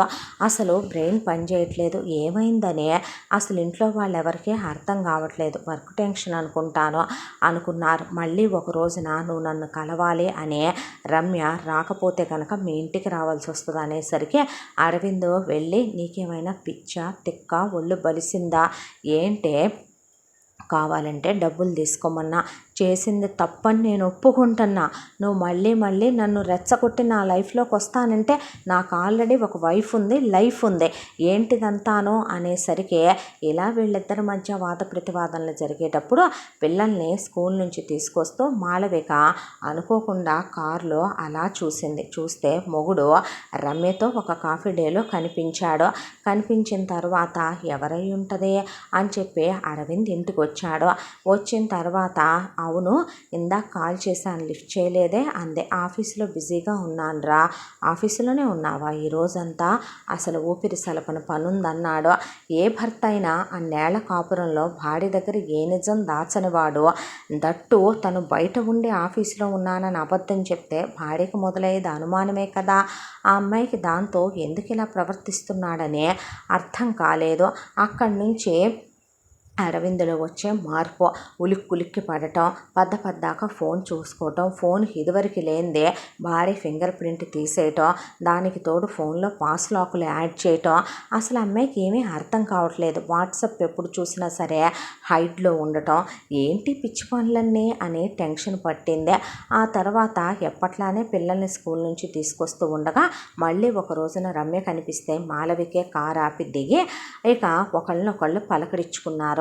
నేను నీకు తెలుసా అంది మాళవిక. తెలుసు, అరవింద్ వైఫ్ కదా అన్న తర్వాత, మరి మీరు అంటే మా హస్బెండ్కి మీరేమవుతారు, మిమ్మల్ని నేను అంతకుముందు కూడా చూశాను మాట్లాడడం అన్న తర్వాత, నాది ఆయనది విడదీయరాని బంధం, మాటల్లో చెప్పలేని సంబంధం అనేపాటికి దీనికి పిచ్చి అనుకుంటాను, ఇది కొంచెం తేడాగా ఉందేంటో క్యాండిడేట్ అని ఒకవైపున రమ్య చూపు, రమ్య మాట, రమ్య కళ్ళు తిప్పటం, రమ్య మూతి ఒకలా పెట్టి మాట్లాడటం చూసి పిల్లలు ఉలిక్కిపడి వాళ్ళ అమ్మ వెనక్కి వెళ్తే, ఇలాంటి సైకో వాటితో జాగ్రత్తగా ఉండాలి, ఇదే బ్రోతల రకమో ఏంటో, సంసారపక్షమైన దానిలాగా లేదో, ఇదే ఆఫీస్కి సంబంధించిందో, నేనే బుద్ధి తక్కువ దాన్ని అనవసరంగా ఇలాంటి వాటిని గెలుపుతూ ఉంటానని మాళవిక ఎక్స్క్యూజ్ మీ మా అత్తయ్య గారు ఫోన్ చేస్తున్నారని అక్కడి నుంచి ఉండు అని రమ్య అంటే, లేదులే నేను వెళ్ళాలి అని, దీనికి ఏమన్నా దెయ్యం పట్టింది బుద్ధుందా ఏంటి, మనిషి తేడాగా ఉందేంటి అసలు ఇది సైకోదానిలాగా అని చెమట్లు పోసేసి అక్కడి నుంచి పిల్లల్ని తీసుకొని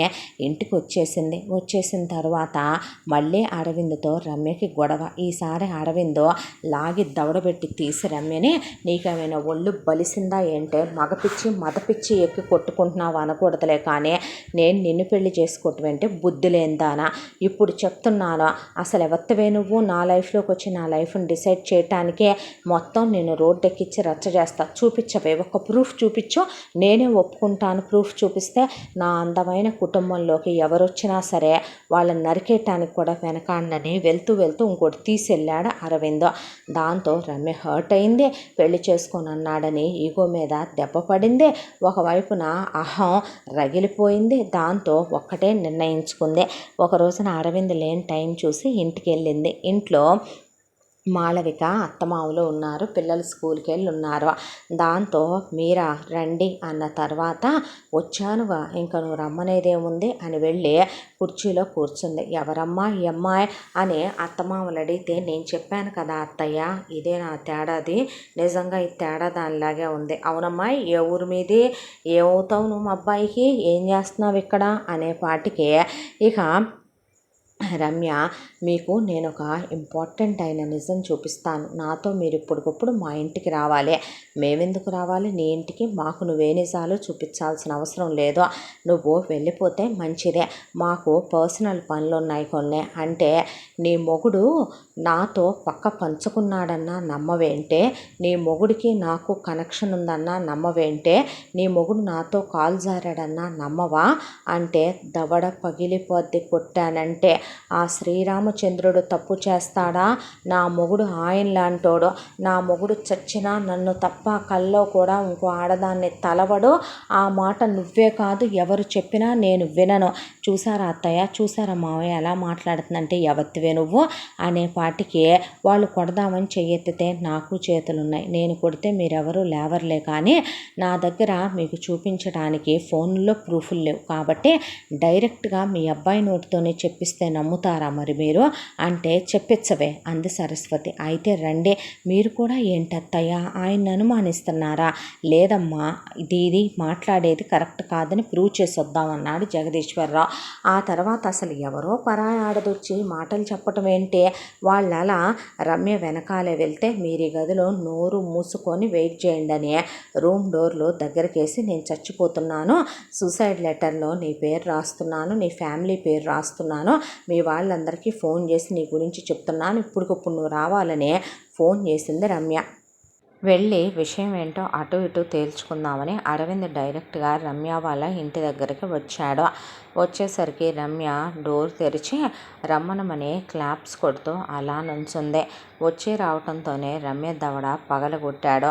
ఒళ్ళు బలిసిందా, కొవ్వెక్కిందా, కండకావరంతో రెచ్చిపోతున్నావేంటే, పిచ్చేమన్నా ఎక్కిందా, సైకోదాన్లా శాడిస్ట్లా బిహేవ్ చేయకు, నీకు నేను చాలాసార్లు చెప్పాను, జీవితంలో అనుకోకుండా ఒక వర్షం కురిసిన రాత్రి నేను చేసిన ఒక తప్పుకి నా జీవితం అంతా నేను మూల్యం చెల్లించలేను.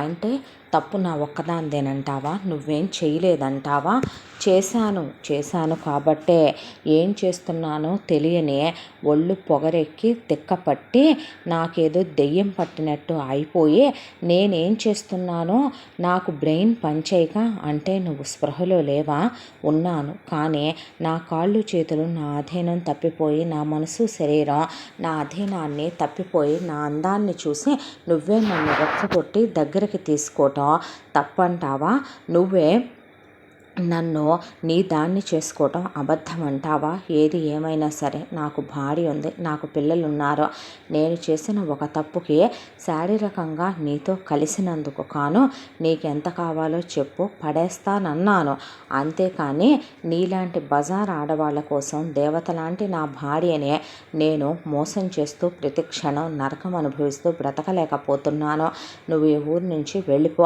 అసలు ఈ విషయం గురించి మాళవికకి తెలిసిందంటే ప్రాణాలతో ఉండదు. పిల్లల్ని తీసుకుని నా ముఖం కూడా చూడకుండా వెళ్ళిపోద్ది. మా అమ్మ నాన్నలు నన్ను నరికేయటానికి కూడా వెనకాడరు అంటూ ఉండగా, ఇప్పుడు అర్థమైందా మీకు ఎలాంటి వాడో మిస్టర్ అరవింద్ అంటూ ఉండగా సరస్వతి, జగదీశ్వరరావు ముందు బయటకు వచ్చారు. వాళ్ళని చూసి పై ప్రాణాలు పైనే ఎగిరిపోయినాయి అరవింద్కి. మాళవిక వెనకాల బయటకు వచ్చి మనిషి జీవోత్సవంలా నిలబడిపోయింది. సరస్వతి, జగదీశ్వరరావు 2 దవళ్ళకు పెట్టి తీస్తే అరవింద్ వెళ్ళి ఒక సోఫాలో పడి లేచి ఇంకో సోఫాలో పడ్డాడు.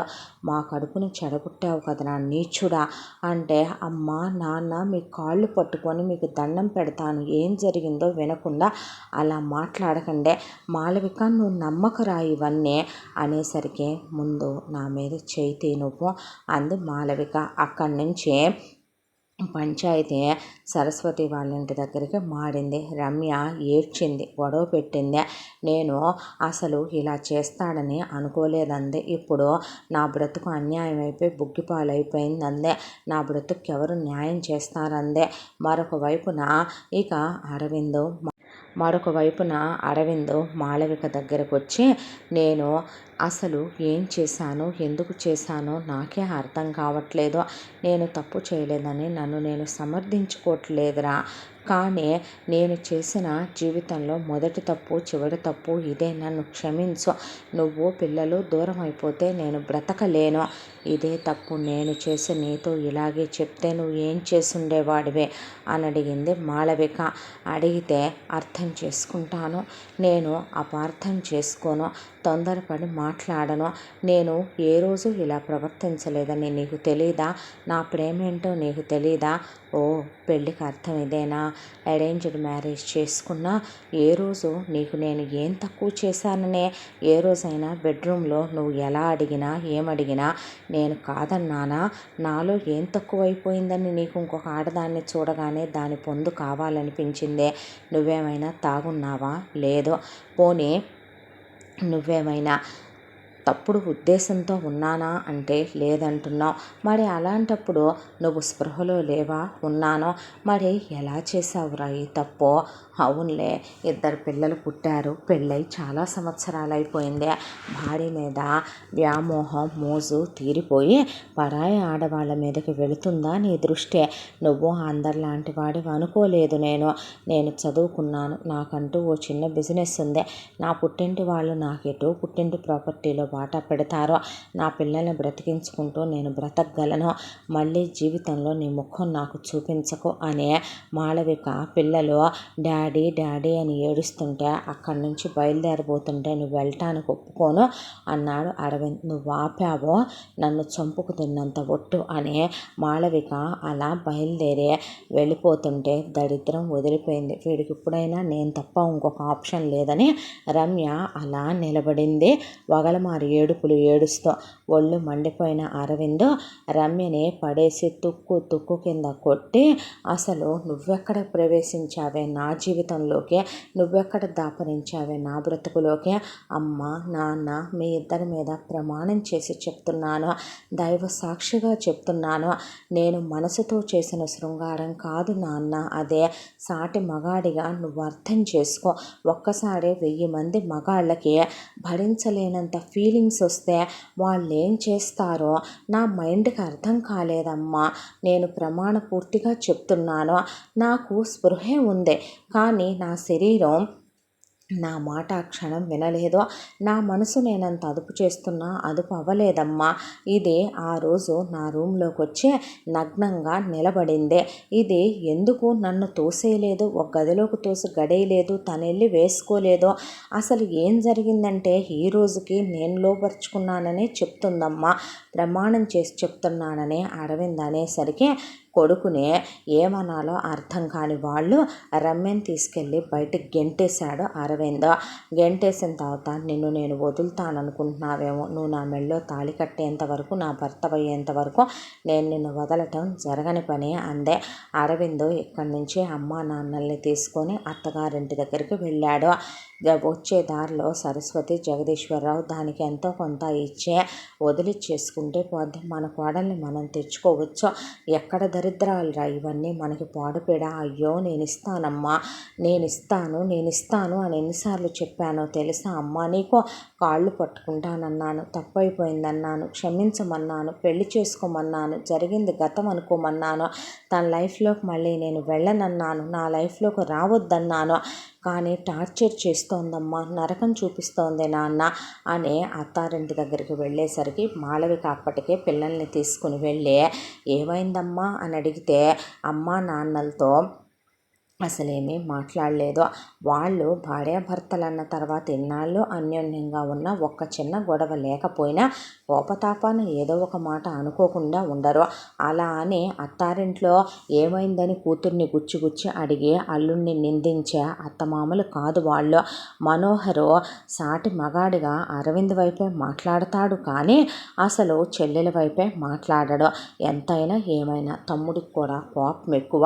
అలా ఏదో అనే ఉంటాడు. అందుకే అది మనసు పాడు చేసుకొని వచ్చినట్టుంది అందే తప్ప మమత కూడా ఏమీ అడగలేదు.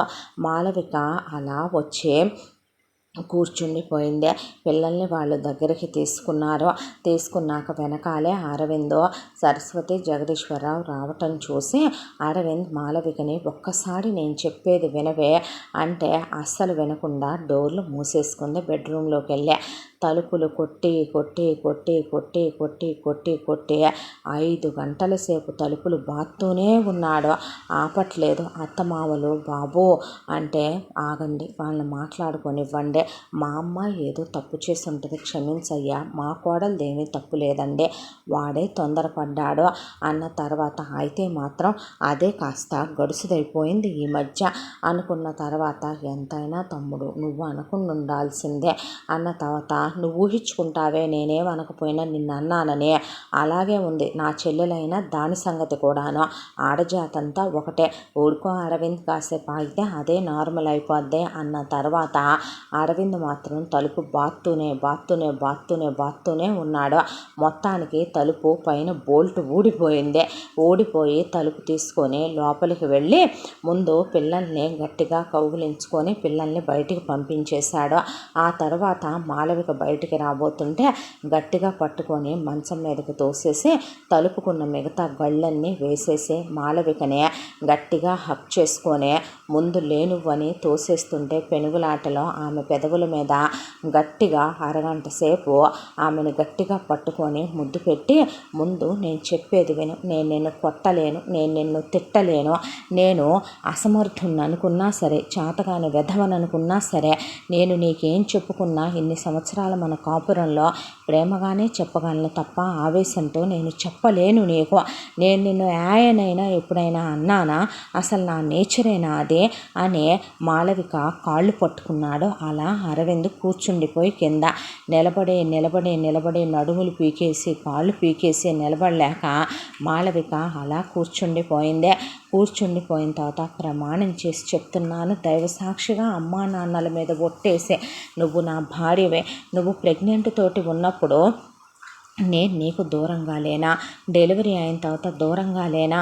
ఏ రోజైనా ఇంటి దగ్గర నుంచి ఆఫీస్ దగ్గర నుంచి ఇల్లు తప్ప గుడికి వెళ్ళినా కలిసే వెళతాం కదరా. నువ్వే అన్నావుగా నేను నీకేం తక్కువ చేస్తున్నాను అనే, నాకేం తక్కువని నేను ఇంకొక ఆడదాని దగ్గరికి వెళ్ళాలి, నీకన్నా అది అందగత్తెనా? లేదా నా మనసు ఒక ఆడదాన్ని చూసి చెలించేదే అయితే ఆఫీసులో దాన్ని మించిన అందగత్తెలు ఎంతమంది లేర్రా? నా ప్రాణం, నా సర్వస్వం, నా జీవితం నువ్వనుకోని కాదా? పిల్లలు అనుకోని కాదా? అమ్మా నాన్న అనుకోని కాదా నేను బ్రతుకుతుందే? నువ్వు ఇలాగే చేస్తావా అని ఆ పక్కనే మంచానికి వేసి తల కొట్టుకొని నీ కాళ్ళు పట్టుకుంటాను అని కన్నీళ్లతో కాళ్ళు తడిచిపోయిందాకా ఏడ్చి ప్రమాణం చేసి చెప్తున్నాను, దైవ సాక్షిగా చెప్తున్నాను, నాకేమైందో ఆ క్షణం నిజంగా ఇప్పటికీ నాకు తెలియట్లేదురా. నా శరీరం ఏదో వింతగా మాడిపోయింది, నా మనసు మాడిపోయింది. అదిలా వ్యవస్థనే నిలబడిందే. అసలు ఏమైందో ఒక క్షణం పాటు కళ నిజమా అనేది నాకు అర్థం కాలేదు. నిస్సహాయమైన స్త్రీలో ఉన్న ఒక ఆడదే వర్షం కురిసిన రాత్రి వచ్చి తలుపు కొడితే నేను లోపలికి కూడా రమ్మంటానికి ఎంతసేపు ఆలోచించానో తెలుసా? వచ్చిన తరువాత నేను నీ బట్టలే వేరే ఆడదేసుకోవటానికి ఇష్టపడక అమ్మ బట్టలు ఇచ్చానురా. అలాంటిది నేను తప్పు చేస్తానంటే నువ్వన్నావు, నేను అదే తప్పు చేస్తే నువ్వేం చేస్తావని ఆలోచించమారా? ఒక తప్పు మనిషి జీవితంలో అప్పటి వరకు ఉన్న ప్రేమ, అనురాగం, మమత అనే వాటన్నిటినీ తుడిచేస్తుందా? మనిద్దరం ఒకళ్ళనొకళ్ళం అర్థం చేసుకుంది ఇదేనా? మనిద్దరి మధ్య ఉన్న ప్రేమ ఇదేనా? అసలు అది ఎవరితో దాని ముక్కు మొహమైనా నాకు తెలుసా? అక్కడికి నేను తప్పు చేశానని, అది సాటి స్త్రీమూర్తని, వయసులో చిన్నదని, ఒకవేళ నేనే ఏమైనా తప్పుగా ప్రవర్తించానేమోనని కాంపన్సేషన్ ఇస్తానన్నా, జరిగింది మర్చిపోమ్మన్నా, నీ స్థానం తనకి ఇవ్వలేనన్నా, కానీ అది వినట్లేదు. నన్ను నరకం పెడుతోంది. ఈరోజు కూడా నిజంగా నేను గాలి వెధవనే అయ్యుంటే గనక అది రమ్మనగానే దాని ఇంటికి వచ్చిన నేను, ఆ రోజు నువ్వు నన్ను రోడ్డు మీద ఎందుకు చూసుండేదానివి? కాఫీ డేలో దాని ఇంటికే వెళ్ళుండేవాడిని కదా. నిన్ను ఇంట్లో పెట్టి దాన్ని అక్కడ పెట్టి ఇంట్లో ఇల్లాలు వంటింట్లో ప్రియురాలు అనే ఇద్దరు పెళ్ళాల ముద్దుల మొగుడని, ఏమండి ఆవిడొచ్చిందనే నేను ఇద్దరిని మెయింటైన్ చేయలేనా? నాకు ఆస్తి లేదా, అందం లేదా, మగతనం లేదా? కానీ నేను అలా చేశానా? నువ్వు ఇందాక చూసినప్పుడు కూడా నేను హాల్లో దాన్ని కొట్టానే కానీ నేను చేసిన ఒకే ఒక్క తప్పన్నానే తప్ప తర్వాత కంటిన్యూ చేశానా? ఇన్ని నెలలుగా మళ్ళీ దాని దగ్గరికి వెళ్ళానా? దాన్ని తాకనైనా తాకలేదురా. ప్రమాణం చేసి చెప్తున్నాను, అర్థం చేసుకోవిక. ప్లీజే అనే కాళ్ళు పట్టుకొని, నువ్వు దూరమైనా పిల్లలు దూరమైనా నేను బ్రతకలేను. నా సర్వస్వం మీరే అనుకున్నప్పుడు మీరే లేని నా బ్రతుకెందుకని అలాగే కూర్చున్నాడు. అలా 1 రోజు, 2 రోజులు, 3 రోజులు అన్నం నీళ్లు లేకుండా కూర్చునేసరికి నువ్వు తిననే మాళవిక నోట్లో కుక్కుతున్నాడు. మాళవికను వాష్రూమ్లో పంపుతున్నాడు. మాళవికను మాత్రం మళ్ళీ తీసుకొచ్చే ఆమె పడుకున్నా కాళ్ళ దగ్గరే కూర్చుంటున్నాడు. ఆమె కూర్చున్నా కాళ్ళ దగ్గరే కూర్చుంటున్నాడు, ఏడుస్తున్నాడు. ఆమెకేమో మనసంతా పనిచేయటం లేదు. ఆ తరువాత మనిషి కకావికలం అయిపోయాడు, పిచ్చోళ్ళ తయారైపోయాడు. పిల్లలు లోపల బయటికి తిరుగుతున్నారు. ఒకవైపున సరస్వతి, జగదీశ్వరరావు వాళ్ళని కలగజేసుకోవద్దు అంటున్నారు. వాళ్ళేమీ మాట్లాడటం లేదు. భోజనం ఇస్తున్నా అల్లుడు ముట్టుకోవటం లేదు. అలా 5 రోజుల తరువాత మాళవిక తల మీద చెయ్యేసింది అరవింద తల మీద. అంతే. అక్కడి నుంచి మంచం మీద కూర్చున్నాడు, ఆమె గుండెల మీద పడుకున్నాడు. ఆ తర్వాత కళ్ళు తిరిగి పడిపోయాడు. మనోహరు, నువ్వున్నావే బుద్ధి లేని దానా, మీ వదిన్ని చూసి నువ్వు కూడా పనికిమాలిన దానిలా తయారయ్యావే. ఏదో కోపతాపంలో మగాళ్ళు ఒక మాట అన్నారనుకో, నాన్న చూసావా చెల్లి ఎలా తయారైందో అనేపాటికే తండ్రి ఏం పుట్టింది పోయే కాలం నీకు, ఇన్ని సంవత్సరాల కాపురం తర్వాత పొగరెక్కి కొట్టుకుంటున్నావు అనకూడదు. కానీ అసలైనానే నాకు అర్థం కాని విషయం, ఏదొచ్చినా పుట్టిల్లు భలే గుర్తొచ్చేసిద్దే ఆడపిల్లకే. కాళ్ళు ఇరిచేవాళ్ళు లేక అంది సుమతి. అందరు కలిసి దాన్నంటారే, తమ్ముడు చేసింది తప్పనరా, నోరు మొయ్యి నువ్వు అన్నాడు మనోహర్ మమతనే. ఆ తర్వాత డాక్టర్ని పిలిపించి అరవింద్కి సెలైన్ పెట్టించిన తర్వాత ఎప్పుడుకో స్పృహలోకి వచ్చాడో. రాగానే బాబు తీసుకెళ్ళిపో అంటే, మన ఇంటికి నువ్వు రావాలి, మన ఇంటికి నువ్వు రానంటే మాత్రం నేను ఇప్పటికిప్పుడే చచ్చిపోతాను. ఎందుకు రాదు బాబు, మొగుడు పెళ్ళాలన్నాక ఎన్నో అనుకుంటారు. వాళ్ళ నాన్న నన్ను ఎప్పుడూ తిట్టలే. వాళ్ళ నాన్న నన్ను పెళ్ళైన కొత్తల్లో నేను చిన్నపిల్లనని, నేను తప్పులు చేశానని వాళ్ళ అమ్మ మాటలని నన్ను 4-5 సార్లు చేయి చేసుకున్నాడు. వదిలేసి వెళ్తేనే వీళ్ళు పుట్టేవాళ్ళ. అలా అనుకుంటే తమ్ముడు, మీ బావగారు కూడా నన్ను ఒకసారి చేయి చేసుకున్నారు. ఏది ఏమైనా సరే, ఎంతైనా మీ మగాళ్ళు కొంచెం ఆవేశం కంట్రోల్ చేసుకోవాలంటే నువ్వు నోర్మై. ఇంకోసారి ఇలా గొడవలు పెట్టుకొని పుట్టింటికి వస్తే నేను నీ అన్నయ్యననే విషయం మర్చిపోయి కాళ్ళు ఇరక్కొడతానని, వెళ్ళి ముందు పిల్లల్ని తీసుకొని అని మాళవికనే అరవిందనే ఆ తర్వాత ఇంటికి పంపించిన తర్వాత సరస్వతి, జగదీశ్వరరావు వచ్చాక, ఏంటి అత్తయ్య, ఏంటి మావయ్య ఇదంతా అన్న తర్వాత, చూడమ్మా, జీవితంలో ఒక్కొక్కసారి మనం ఊహించని సంఘటనలు జరుగుతాయి. వాటి గురించి మనం మాట్లాడటం కన్నా కొన్ని కాలం భగవంతుడు ఎందుకు అలా చేశాడని మనం సమయానికి వదిలేయాలి. వాడు ఎలాంటి వాడో నీకు తెలుసు, మా పెంపకం ఎలాంటిదో నీకు తెలుసు. జరిగిన దాంట్లో ఆ అమ్మాయి ప్రమాదకారిగా ఉందని మాకు అనిపిస్తోంది అని రమ్యని పిలిపించి, మర్యాదగా నువ్వు మా అబ్బాయి జీవితంలోంచి వెళ్ళిపో, నీకు ఎంత డబ్బు కావాలో ఇదిగో చెక్కు మీద 3 కోట్ల రూపాయలు రాశాను, అది మా అబ్బాయి 3 రోజుల పాటు నిన్ను అనుభవించాడని నువ్వు అనుకుంటున్న దానికి మేము ఇచ్చింది. మళ్ళీ మా కొడుకు కోడలు మా జీవితాల్లోకి నువ్వు రాకూడదు, మళ్ళీ కనిపించావంటే మర్యాద ఉండదంటే చెక్కు చించి వాళ్ళ మొహం మీదేసి నన్ను మీ అబ్బాయి పెళ్లి చేసుకోవాలి, లేదంటే అనేసరికి అరవింద్కి ఒళ్ళు మండిపోయి తొక్కు కింద రమ్యని కొట్టి, నేను ఇప్పుడు దాకా సహనంతో ఓర్పుతో ఊరుకున్నానే, నా భార్య నా సర్వస్వం, నా భార్య నాలో సగం, బజారు దానా, ఎవరో వేసతో బజారు దాంతో 1 రాత్రో 2 రాత్రుల్లో 3 రాత్రుల్లో గడిపితే నీ ఖరీదు 3 రోజులకు 3 కోట్ల, మా డాడీ ఏమో లేమనమని ఇస్తే నువ్వు మూసుకొని వెళ్ళాల్సింది పోయి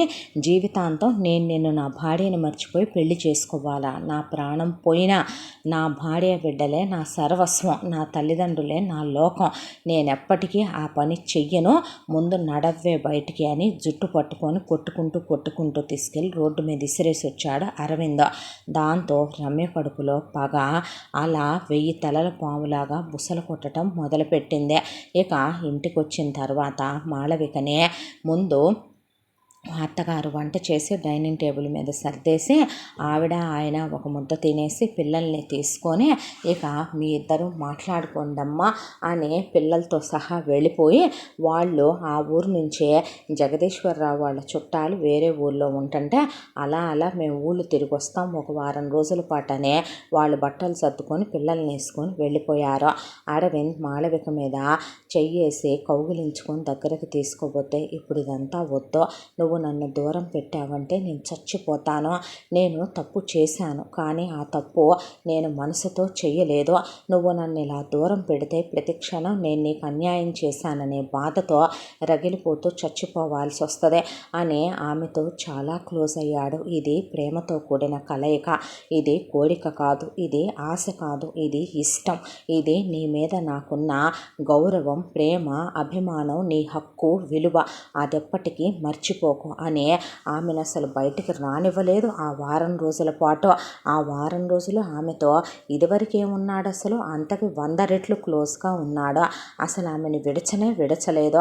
ఆ తర్వాత వారం రోజులకి సరస్వతి జగదీశ్వరరావు వచ్చి పిల్లలు స్కూల్కి వెళ్ళటం, మళ్ళీ మాళవిక నార్మల్ అవటానికి ప్రయత్నిస్తోంది. భర్త చేసిన తప్పుకి ఇప్పుడు శిక్షించి అతనితో వాదన పెట్టుకొని గొడవ పెట్టుకొని అతను ఏదన్నా చేసుకుంటే తన బిడ్డలు తండ్రి లేని వాళ్ళైపోతారు. అరవింద్ ఎలాంటి వాడో తనకి తెలుసు. కానీ అసలు ఆ రోజు ఏం జరిగింది, ఎంత ఆలోచిస్తున్నా అంతు చిక్కట్లేదు. అవతల ఆడది ఎందుకు డబ్బొద్దందే ఇలా ఆలోచిస్తూనే ఉంది. ఆలోచిస్తూ ఎప్పుడు పిల్లల్ని స్కూల్లో వదిలిపెడితే వస్తూ అరవింద్ తీసుకురావటమో, అత్తగారు వెళ్ళి రావటమో, మామగారు వెళ్ళి రావటమో, తను వెళ్ళి రావటమో చేస్తారు. ఆ రోజున అత్తయ్య గారికి మామయ్య గారి స్నేహితుడు వాళ్ళ అబ్బాయిది నిశ్చితార్థం ఉందని వాళ్ళు వెళ్ళారు. అరవింద్ ఆఫీసులో మీటింగ్ ఉందని ఆల్రెడీ కాల్ చేసి చెప్పున్నాడు. ఇక మాళవిక పిల్లల్ని తీసుకొద్దామని స్కూల్ దగ్గరికి వెళ్ళి పిల్లల్ని రిసీవ్ చేసుకొని టీచరు ఏదో ప్రోగ్రాం ఉందంటే కనుక్కుని తిరిగి పిల్లల్ని కారులో కూర్చోబెట్టి కారు ఎక్కింది మాళవిక. కారు అలా డ్రైవ్ చేసుకుంటూ వస్తూ ఉండగా ఒక్కసారిగా కారు వెనక్క నుంచే ఒక్కసారే లేచింది రమ్య. లేవటంతోనే మాళవిక గొంతు మీద కత్తి పెట్టి గోళ్ళతో మాళవిక గొంతంతా రక్కేసి పిల్లల జుట్లు పట్టుకొని పిల్లలకి మత్తు పెట్టేసేపాటికి పిల్లలు పెద్దగా ఏడ్చి కళ్ళు తిరిగి పడిపోయారు. పిల్లలిద్దరు గొంతు మీద కత్తి పెట్టిందే. నీకు దండం పెడతా, నా పిల్లల్ని ఏం చెయ్యొద్దంటే జుట్టంతా పీకేసి నేను చెప్పిన చోటుకి పోనిమ్మని, తను చెప్పిన చోటు కారు తీసుకొచ్చిన తర్వాత ఇక్కడ వదిలేయమని అక్కడి నుంచి మళ్ళీ వేరే వెహికల్లో ఇంకా చాలా దూరం తీసుకెళ్ళి అక్కడి నుంచే మాళవిక గొంతు మీద కత్తి పెట్టి పిల్లలిద్దరిని పట్టుకోమని చెప్పి పిల్లలిద్దరిని మాళవిక అలా ఎత్తుకుంటే ఇంకా మాళవికను తీసుకొని ఒక నిర్మానుష్యమైన మారుమూల ఉన్న పాడుబడ్డ కొంప లాంటి ఒక ఇంట్లోకి తీసుకెళ్ళిన తర్వాత మాళవికని కుర్చీ కట్టేసింది, మత్తు మందు పెట్టింది, పిల్లలిద్దరిని వేరే రూమ్లో 2 కుర్చీలకు కట్టేసింది.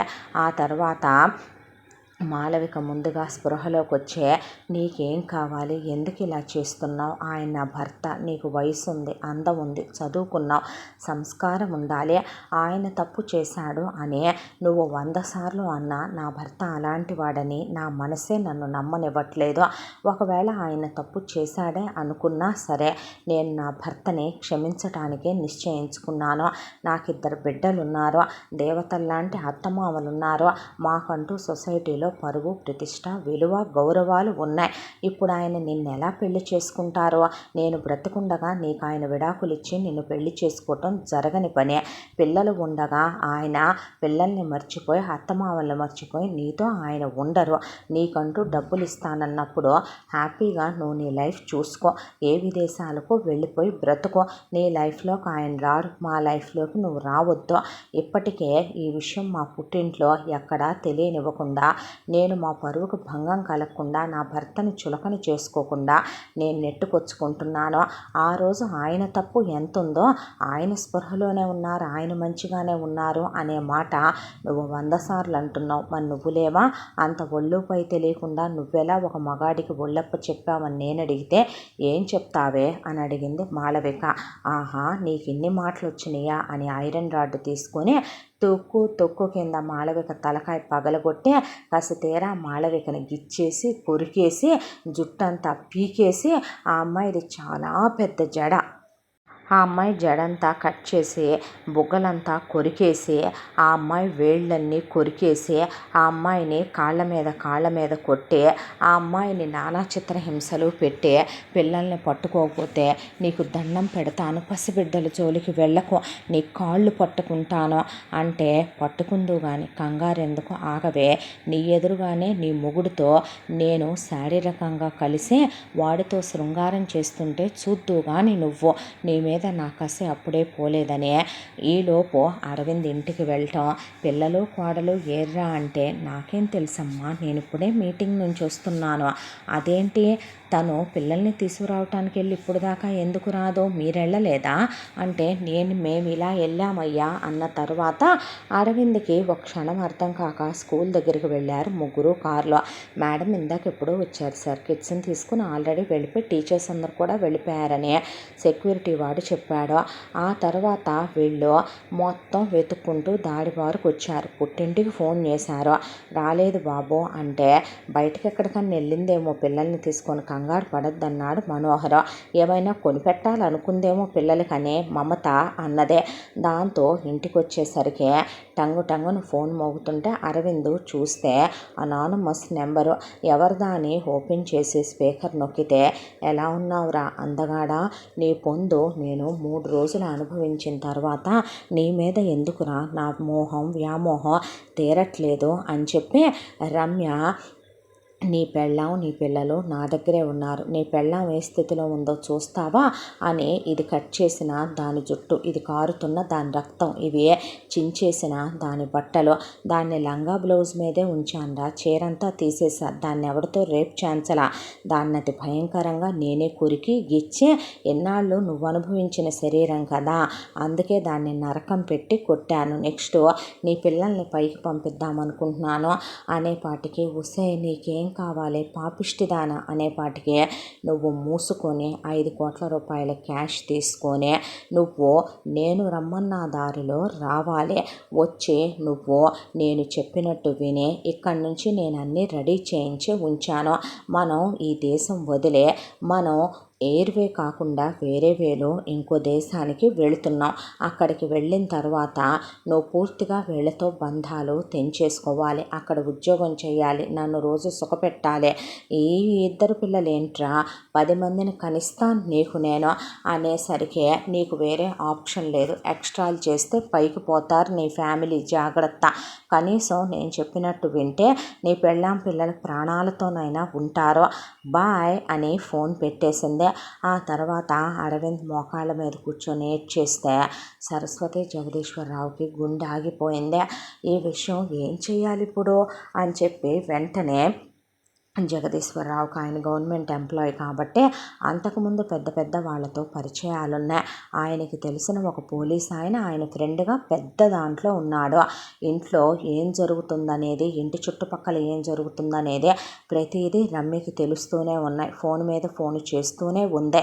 దాంతో ఇక మఫ్టీలో రమ్మనమని ఫ్రెండ్కి ఫోన్ చేశాడు ఆయన. మఫ్టీలో వచ్చిన ఫ్రెండ్తో జరిగింది మొత్తం చెప్తే, ఎవత్తసలది అంత మదమెక్కిన మతి తప్పిన ఆడదే అని చెప్పి దాని ఫోన్ నెంబర్ ఏదిరా నాన్న అని అరవింద్ని అడిగితే చూపించాడు.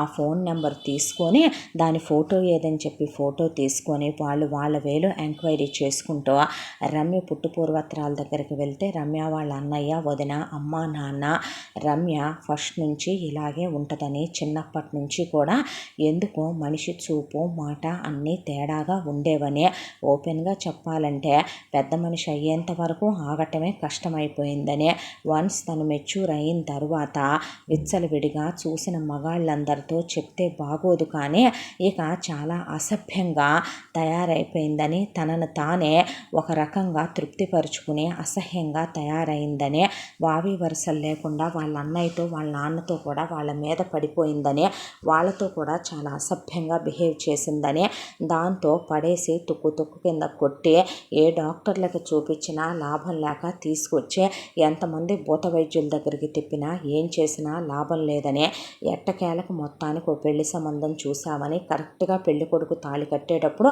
ఊళ్ళో ఉన్న ఒక అబ్బాయిని ఇష్టపడ్డాను అన్నదని, మేము వెళ్ళి వాళ్ళ కాళ్ళు గడ్డాలు పట్టుకున్నామని, ఆ అబ్బాయి నేను వచ్చి మాట్లాడతాను అని రమ్యని పర్సనల్గా కలిసి, నీ మీద నాకు ఆ ఉద్దేశం లేదో, యూ లైక్ మై సిస్టర్, నాకు ఆల్రెడీ ఒక అమ్మాయి గర్ల్ ఫ్రెండ్ ఉంది, నేను ఆ అమ్మాయిని ప్రేమిస్తున్నాను, ఆ అమ్మాయిని పెళ్లి చేసుకుంటాను, నేను నిన్నెలా చేసుకుంటాను అనేసరికి ఆ అబ్బాయిని అతి భయంకరంగా 22 కత్తిపోట్లు 14 గొడ్డలతో నరికేసి గాయాలు చేసి పెట్రోల్ పోసి తగలబెట్టి చంపేసిందని, ఆ తర్వాత అక్కడి నుంచి గాయబైపోయిందని, కొంతకాలం తర్వాత మళ్ళీ ఉన్నట్టుండి ఒకడిని తీసుకొని వచ్చిందని, ఆ తర్వాత కూతుర్ని పోలీసులకు పట్టిద్దాం అనుకుంటే మీ అందరినీ లేకుండా చేస్తాను అన్నదని, ఆ తర్వాత మళ్ళీ వాడితో కలిసే అలా ఒక వారం 10 రోజుల పాటు చాలా అసభ్యంగా ప్రవర్తించి ఆ తర్వాత వాడిని చంపేసి అక్కడే ఉన్న తోటబావిలో వేసేసి వెళ్ళిపోయిందని, ఆ తర్వాత ఎక్కడుందో ఏం జరిగిందో మాతో టచ్లో లేదని వాళ్ళు చెప్పుకొచ్చేసరికి పోలీసు ఆయన కూర్చుండిపోయి తలకాయ పట్టుకొని, అసలు దీనికి ఏమన్నా జబ్బా, ఇదెందుకు ఇలా మగాళ్ళని టార్గెట్ చేస్తుంది అనేది ఆయనకు అర్థం కాలేదు. ఇప్పుడు చేయగలిగింది ఏమీ లేదు, 3 ప్రాణాలు దాని చేతిలో ఉన్నాయి.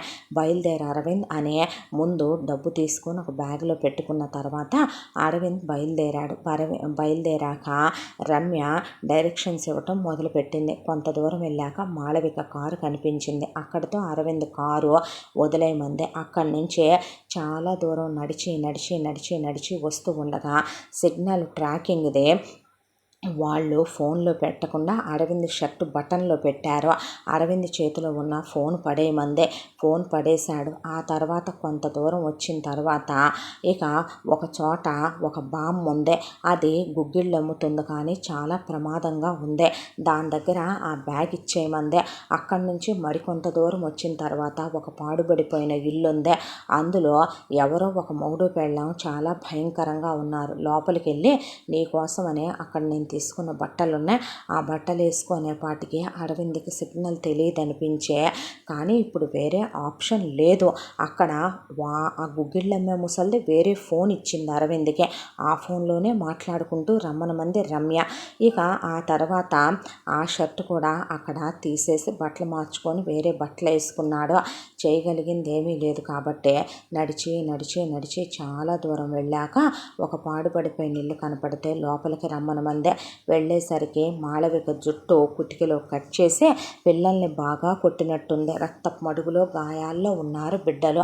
ఆ తర్వాత రారా అందగాడ అనే అరవింద్ని, ఇప్పుడు నువ్వు దీని కళ్ళెదురుగానే నాతో శృంగారం చెయ్యాలి, నన్ను సుఖపెట్టాలి, నన్ను స్వర్గంలో తేలియాడించాలి, అసలు ఆ రోజు ఏం జరిగిందో తెలుసా, నువ్వేమైనా నాకు లొంగాననుకుంటున్నావేంట్రా, నువ్వేమైనా సామాన్యుడిని అనుకుంటున్నావా, అక్కడ ప్రగడాక్షుల్లాగా నువ్వు ఆ రోజున రోజున నా మొహం కూడా చూడలేదు. నేను ఇచ్చిన కాఫీ తాగటానికి ఇష్టపడలా, నేను చేసిన టిఫిన్ తినటానికి ఇష్టపడలా, నేను భోజనం ప్రిపేర్ చేస్తే తిన్నన్నావు. అప్పుడే నీ మీద నాకు కసి పెరిగిపోయిందే. ఒక ఆడది పొందుకోరి వస్తే కాదంటే ఆ అర్జునుడు అంత వాడే ఊర్వశి శాపానికి గురి కాక తప్పలేదు. నువ్వెంతరా? దాంతోనే నిన్నెలా వంచాలో ఆలోచించాను. నీకు నేనే సంసార సామర్థ్యత పెరిగే ట్యాబ్లెట్లు నేనే నీకు కలిపాను. అవి ఎన్నో తెలుసా? ఆ 3 రోజుల్లో నీకు రోజుకి 5 నుంచి 7 ట్యాబ్లెట్లు చొప్పున కలిపా. డ్రగ్ ట్యాబ్లెట్లు నేనే కలిపాను నీకు. నిన్ను నా సొంతం చేసుకున్న కుక్క కన్నా హీనంగా నిన్ను పచ్చి మంచినీళ్ళు కూడా ఇవ్వకుండా అనుభవించానురా. అయినా నువ్వేమైనా నాకు మొదటి మగాడిని అనుకుంటున్నావా? నేను పెద్ద మనిషి అయిన దగ్గర నుంచి ఈ రోజు వరకు చాలామంది మగాళ్ళని నేను నీకన్నా ఘోరంగా అనుభవించాను. నాకు ఒక మగాడు చాలడు, ఒక మొగుడు చాలడు. అందుకే నేను పెళ్లి చేసుకోలేదు. కొంతమంది ఎదవలు నాకు ఎదురు తిరిగారు. ఎంతమందో తెలుసా? 167 మంది. అందరినీ పైకి పంపించేశాను. అంతకు మించి నాకు వేరే ఆప్షన్ కూడా దొరకల. వాళ్ళ ఫ్యామిలీలు కూడా చాలా వరకు క్లియర్ చేసేసాను. నా దగ్గర లెక్కలేనంత డబ్బు ఉంది, అందం ఉంది. మర్యాదగా మూసుకొని నన్ను సుఖపెట్టి నాతో పాటు బయలుదేరు. ఇక మనం అబ్రాడ్ వెళ్ళిపోదాం. ఆ తర్వాత నీ మీద నాకు మొహం మొత్తేంత వరకు 5 ఏళ్ళో 10 ఏళ్ళో 25 ఏళ్ళో నన్ను సుఖపెట్టు. నేను ఎంతమంది మగాళ్ళని తీసుకొచ్చుకున్నా నువ్వు మూసుకొని నాకు పక్కలు మార్చటం తప్ప ఎదురు తిరిగే ఆప్షను, ఎదురు చెప్పే ఆప్షను నీకు నేను ఇవ్వను. నువ్వు మర్యాదగా నేను చెప్పినట్టు వింటే వీళ్ళ ముగ్గురు హాస్పిటల్కి వెళ్ళి ప్రాణాలతో బ్రతుకుతారు. లేదనుకో పైకి పోతారు. ఆల్రెడీ నీ పిల్లలకి నీ పెళ్ళానికి నేను భయంకరమైనటువంటి డ్రగ్ ఇంజెక్షన్స్ ఇచ్చేశాను. వస్తున్నావా? లేదంటే కనుక నువ్వు ఇంకా లేటు చేసే కొద్దీ వాళ్ళు చావుకు దగ్గరగా వెళతారని ఒక్కొక్కటిగా ఒంటి మీద బట్టలు తీసేసిందే. మాళవిక అలా కళ్ళు బయలు కమ్ముతుండగా అరవింద్ వైపు చూస్తూ ఉండగా సరేరా అన్నాడు అని ఇంటిమేట్ అవుతూ ఉండగానే ఆడదయ్యుండి అదే అలా కొట్టినప్పుడు తన భార్య బిడ్డల్ని ఆ మత్తులో ఉన్నప్పుడే పక్కనే ఉన్నటువంటి ఐరన్ రాడ్ తీసుకొని ఆ పక్కనే విడిచినటువంటి బట్టల్లో ఉన్న చున్నీని తీసుకొని చేతులు గట్టిగా కట్టేసి కాళ్ళు తన ఒంటి మీద ఉన్న బట్టల్లో ప్యాంట్ తీసుకొని కట్టేసి ఐరన్ రాడ్ పెట్టి తల పగిలిపోయి ఒళ్ళంతా ఎక్కడికక్కడ పగిలిపోయిన దాకా కొట్టి ముందు కళ్ళల్లోంచి నీళ్ళు వస్తుంటే బట్టలు వేసుకొని నన్ను క్షమించరా అన్నాడు. కళ్ళు మూసేసుకుంది మాళవిక అదంతా చూడలేక. వద్దే అన్న, నా లైఫ్లోకి రావద్దన్నా, నా భార్య బిడ్డల దాకా వస్తే నేను చంపేసి నేను జైలుకి వెళ్ళటానికి కూడా వెనుకాడను. ఆ రోజు నేను చేసింది ఒక తప్పు. దానికి నా లైఫ్ లాంగ్ నేను రిగ్రెట్ తీసుకోవాలి. నా భార్య నన్ను క్షమించిన, నా తల్లిదండ్రులు నన్ను క్షమించిన, సాటి ఆడదానివి నా భార్య లాంటి దానివనే దాంతో నా భార్య ఊరుకుంది, తల్లి ఊరుకుంది, భరించాం, సహించాం.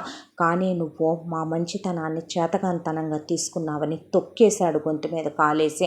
ఆ తర్వాత భార్యను భుజానేసుకొని పిల్లల్ని అతి కష్టం మీద అలాగే పట్టుకొని నడిచి ప్రాణం పోద్దేమో అన్నట్టు అయిపోతే 5 కోట్ల రూపాయల బ్యాగ్ కూడా పట్టుకొని అక్కడ ఉన్నోళ్ళను కూడా తుక్కు కింద కొట్టి ముందు కారు దగ్గరికి వచ్చి పెళ్ళాం పిల్లల్ని కారులో వేసుకొని ఆ తర్వాత పోలీసులకి ఫోన్ చేసి ఇలా జరిగింది, అది ఇక్కడ ఉంది అని చెప్పి అది ఉన్న చోట దాని ఫోన్ ఆన్ చేశాను, లొకేషన్ చూసుకొని వెళ్ళండి అని, అది ఇలా చేసిందని అందుకే కొట్టానని చెప్పి మరి అది నగ్నంగా ఉందని కూడా చెప్పి వచ్చేశాడు అరవింద్.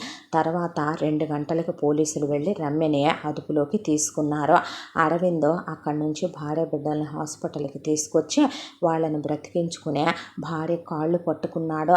బిడ్డలు ఆల్మోస్ట్ క్రిటికల్ కండిషన్లోకి వెళ్ళి బయటపడ్డారు. మాళవిక పరిస్థితి అదే.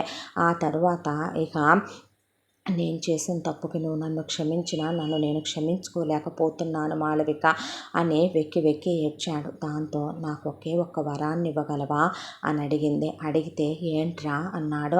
మనం ఈ ఊరు నుంచి చాలా దూరంగా వెళ్ళిపోదాం అరవింద్, పిల్లల్ని అత్తయ్య మామయ్యని తీసుకొని అంటే అలాగేనమ్మా వెళ్ళిపోదాం అని జగదీశ్వరరావు సరస్వతి కలిసి ఉన్న యావదాస్తి మొత్తం అమ్మి పడేసి అరవింద్ని ఉద్యోగం కూడా మానేయమని ఎవరికీ ఆనవాళ్ళు దొరకనంత దూరంగా వాళ్ళ పుట్టింటి వాళ్ళకు తప్ప ఎవరికి వీళ్ళు ఎక్కడున్నారో కూడా తెలియకుండా వేరే చాలా దూరమైన చోట ప్రకృతికి దగ్గరగా ప్రశాంతంగా ఉండే చోట ఒక ఇల్లు కొనుక్కొని అక్కడికి దగ్గరలో పిల్లలకు మంచి స్కూల్ ఉంది. అక్కడికి ఫ్యామిలీ మొత్తం షిఫ్ట్ అయిపోయారు. షిఫ్ట్ అయిపోయిన తర్వాత అరవింద్ చేత జగదీశ్వరరావు బిజినెస్ పెట్టించి ప్యాషన్ అనుకున్న ఉద్యోగం పోయిందని బాధపడకురా. లేదు నాన్న, నా భార్య కన్నా, నా జీవితం కన్నా, నా బిడ్డల కన్నా, మీకన్నా నాకు అది ఎప్పుడు ఎక్కువ కాదు. నేను చేసిన తప్పుకు మీరు కాబట్టి క్షమించారు. ఇంకొకళ్ళు అయితే నా బ్రతుకులో బ్రతుకే లేకుండా చేసేవాళ్ళు అని అరవింద్ బిజినెస్ చూసుకుంటూ ఉండగా మాళవిక ఇదివరకట్లాగే అత్తమామల్ని పిల్లల్ని చూసుకుంటూ పిల్లల్ని చాలా సెక్యూర్డ్గా వాళ్ళే స్కూల్లో దింపుకొని వాళ్ళే తెచ్చుకుంటూ పిల్లలు చదువుకుంటూ అప్పుడప్పుడు మాళవిక పుట్టింటి వాళ్ళు వచ్చి వెళ్తూ సంతోషంగా ఆనందంగా మళ్ళీ వాళ్ళ జీవితంలో పోయిన వసంతాలు తిరిగొచ్చే భార్యాభర్తలు అన్యోన్యంగా ఉంటూ మాళవిక జుట్టేమైందే అని అడిగారు వాళ్ళు పుట్టింటి వాళ్ళు. మొక్కుకొని దేవుడికి ఇచ్చేసానులే అని చెప్పింది. ఆ తర్వాత ఇక్కడ ఇలా జరుగుతున్న జగదీశ్వరరావు మాత్రం పోలీసుల్ని ఎప్పటికప్పుడు ఏం జరిగిందని కనుక్కుంటూనే ఉన్నాడు. రమ్య గురించి రమ్యని తీసుకెళ్ళి ముందు హాస్పిటల్లో ట్రీట్మెంట్ చేయించి కోర్టులో అప్పచెప్పిన తర్వాత వాళ్ళ అమ్మ నాన్నలు అప్పటి వరకు పోయిన కుటుంబాల వాళ్ళ తాలూకా వాళ్ళందరూ వచ్చి సాక్ష్యాలు చెప్పి రమ్యను ముందు మానసిక చికిత్సాలయానికి తరలించమన్నారని, ఆ మానసిక చికిత్సాలయంలో ఈమెకు పూర్తిగా నయమైన తరువాత అప్పుడు ఈమె జైలు శిక్షకి అర్హురాలని కోర్టు వారు చెప్పారని ఆ పోలీస్ ఆయన చెప్పాడు. అయితే ఆమెకి చిన్నప్పటి నుంచి కూడా మగాళ్ళకి ఎలాగైతే కనుక ఆడవాళ్ళ ధ్యాస సెక్స్ కోరికలు ఉండే ఆడవాళ్ళ జీవితాలు నాశనం చేసి సైకోల్లా శాడిస్టుల్లా తయారయ్యే వాళ్ళని చంపైనా సొంతం చేసుకొని అనుభవిస్తారో అలాగే స్త్రీలలో ఉండేటటువంటి కొందరిలో చాలా రేరెస్ట్ క్వాలిటీ జబ్బు అనుకోవాలి. వీళ్ళకి వావి వరుస లాంటివి ఏవి ఉండవు. అక్కడ ఆ క్షణం పాటు వాళ్ళకి కోరిక కలిగితే అక్కడ ఉంది మనిషా జంతువా లేదా ఇంకేదైనా సరే ఏదైనా అవతల ఉన్నది ఒక మెషీనా అనేది పట్టించుకోరు. ఆ క్షణంలో వాళ్ళు వాళ్ళ కోరికని తీర్చేసుకోవాలనుకుంటారు. దాంట్లో అవతల వాళ్ళని చంపుతున్నామా, అవతల వాళ్ళని నరకం పెడుతున్నామా, వాళ్ళు బాధపడుతున్నారా అనేది గ్రహించరు. ఈమెకి చిన్నతనంలోనే ఈ జబ్బుని తల్లిదండ్రులు తీసుకెళ్ళి ఉంటే కనుక ఒక చోట పెట్టి నయం చేయించితే ఈమె నార్మల్ మనిషి అయి ఉండేదే. వాళ్ళ అమ్మాయిని భూత వైద్యుల దగ్గరికి తీసుకెళ్ళి ఆ అమ్మాయికి పెళ్లి చేద్దామనుకొని ఆ అమ్మాయి వయసులో పెరిగిపోయేంత వరకు కూడా వీళ్ళు పట్టించుకోకుండా ఆ అమ్మాయిని అలా వదిలేయటం వల్ల కాలేజీలో ఎంతోమంది అబ్బాయిలు లెక్కల్లోకి రాకుండా పోయారు. ఎదురు తిరిగిన ప్రతి ఒక్కళ్ళనే క్లియర్ చేసుకుంటూ వచ్చేసిందే. చివరికి ఇవాళ ఈ స్థితిలో ఉంది. ఇప్పుడు కూడా తను ఏం చేస్తుందో తెలుసా జగదీశ్వరరావు? ఆ అమ్మాయిని తీసుకెళ్ళి పిచ్చి హాస్పిటల్లో పెడితే పిచ్చివాళ్ళైన అబ్బాయిలను కూడా మానభంగం చేస్తూ రేప్ చేస్తూ ఉండటంతో ఒక రూమ్లో గొలుసులేసి కట్టేశారు ఆ అమ్మాయినే. ఇక ఆ అమ్మాయికి తగ్గుద్దనే నమ్మకం మాకు లేదు. ఆ అమ్మాయికి తగ్గినా అమ్మాయి లైఫ్ లాంగ్ జైల్లో ఉండటమే తప్ప మీ లైఫ్లోకి మళ్ళీ రాదు అని అరవింద్కు ఫోన్ ఇమ్మనమని, నీకు తండ్రి లాంటి వాడిని ఒక మాట చెప్తాను, నీకే కాదు ఈ తరం అబ్బాయిలు అమ్మాయిలు అందరికీ చెప్తాను. ఇంట్లో ఎవరూ లేనప్పుడు దట్టు బయట వాతావరణ పరిస్థితులు బాగోనప్పుడు ఎవడు వచ్చినా తలుపులు తెరవకూడదు, లోపలికి రానివ్వకూడదు. అది క్యారెక్టర్లెస్ ఆడది, అది వేరే విషయం. అదే లేడీ సైకో వేరే విషయం. అదే దొంగోళ్ళు అయి ఉంటే నిన్నేమైనా చేసుంటే ఇంట్లో వాల్యుబుల్స్ తీసుకెళ్ళుంటే ఒక కుటుంబంలో ఒక వ్యక్తిని ఆ కుటుంబం కోల్పోవటం అంటే వాళ్ళకి అది ఎంత పెద్ద శిక్షో తెలుసా? చాలామంది ఆడవాళ్ళు మగాళ్ళు లేని టైంలో అమాయకత్వంతో డోర్లు తీస్తారు. చాలామంది మగాళ్ళు ఆడవాళ్ళ మీద ఉన్న జాలితో డోర్లు తీస్తారు. ఇలాంటివి చేసుకుంటే ఒక్క వర్షం కురిసిన రాత్రే నీ జీవితాన్ని కుదేలు చేసింది చూసావా? కాబట్టి ఇలాంటి తప్పులు ఎవ్వరూ చేయకూడదు. నీ కథ అందరికీ కూడా ఒక కనువిప్పి కావాలి. ఎవరిని ఎక్కడుంచాలో అక్కడ ఉంచి మనం ఎంతలో ఉండాలో అంతలో ఉండకపోతే ఇంకా నయం నీకు డ్రగ్ ట్యాబ్లెట్సే ఇచ్చే, నీకు సంసార సామర్థ్యతను పెరిగే ట్యాబ్లెట్లు ఇచ్చి నీతో ఇంటిమేట్ మాత్రమే అయ్యిందే. అలా కాకుండా నేను కిడ్నాప్ చేసి తీసుకెళ్ళిపోయి ఉంటే, నిన్ను చంపేసి ఉంటే అప్పుడు నీ భార్య బిడ్డలు నీ తల్లి తండ్రి ఏమై ఉండేవాళ్ళు ఆలోచించావా? ఇలాంటి తప్పులు ఎవ్వరూ చేయకూడదు. అర్థమవుతుందా అంటే ఐఎమ్ సారీ అంకుల్, అంకుల్ అన్న తర్వాత మాళవిక జరిగిపోయింది మర్చిపోమ్మ, అతను నీ భర్త, నీ కుటుంబం, నీ బిడ్డలు, నీ భర్త, నీ అత్తమామలు నీకున్నారు. నీ భర్త అంతకుముందు ఎప్పుడు ఇలా చేసినట్టు మాకే కాదు నీకు తెలుసు. అతను ఏనాడు అలాంటి పనులు చెయ్యలేదు అనే విషయం. జరిగిపోయిన గతాన్ని వదిలేసి హ్యాపీగా ఉండండి ఆయన ఫోన్ పెట్టేశాడు. ఆ తర్వాత వీళ్ళ జీవితాలు సంతోషంగా ఆనందంగా గడిచిపోతూ, కానీ ప్రతిరోజు కూడా అరవింద్కి ఒక తన లైఫ్లో బ్లాక్ మార్క్గా, ఒక రిగ్రెట్గా రమ్య విషయం మాత్రం ఒక్కసారైనా మనసులో కలుక్కుమంటూనే ఉండేది. కాలగర్భంతో పాటు ఆ గాయం నయమైపోయి వాళ్ళు ఇంకా అన్యోన్యంగా ఉండాలని మనస్ఫూర్తిగా కోరుకుంటూ ఇంతటితో ఈ కథ సమాప్తం. మళ్ళీ మరొక మంచి కథతో కలుసుకుందాం. తప్పకుండా మన ఛానల్ని సబ్స్క్రైబ్ చేసుకోండి. ఈ కథని మనకు అందించిన కథ రచయిత్రి జే. యామిని శ్రీనివాస్ గారు. Thank you.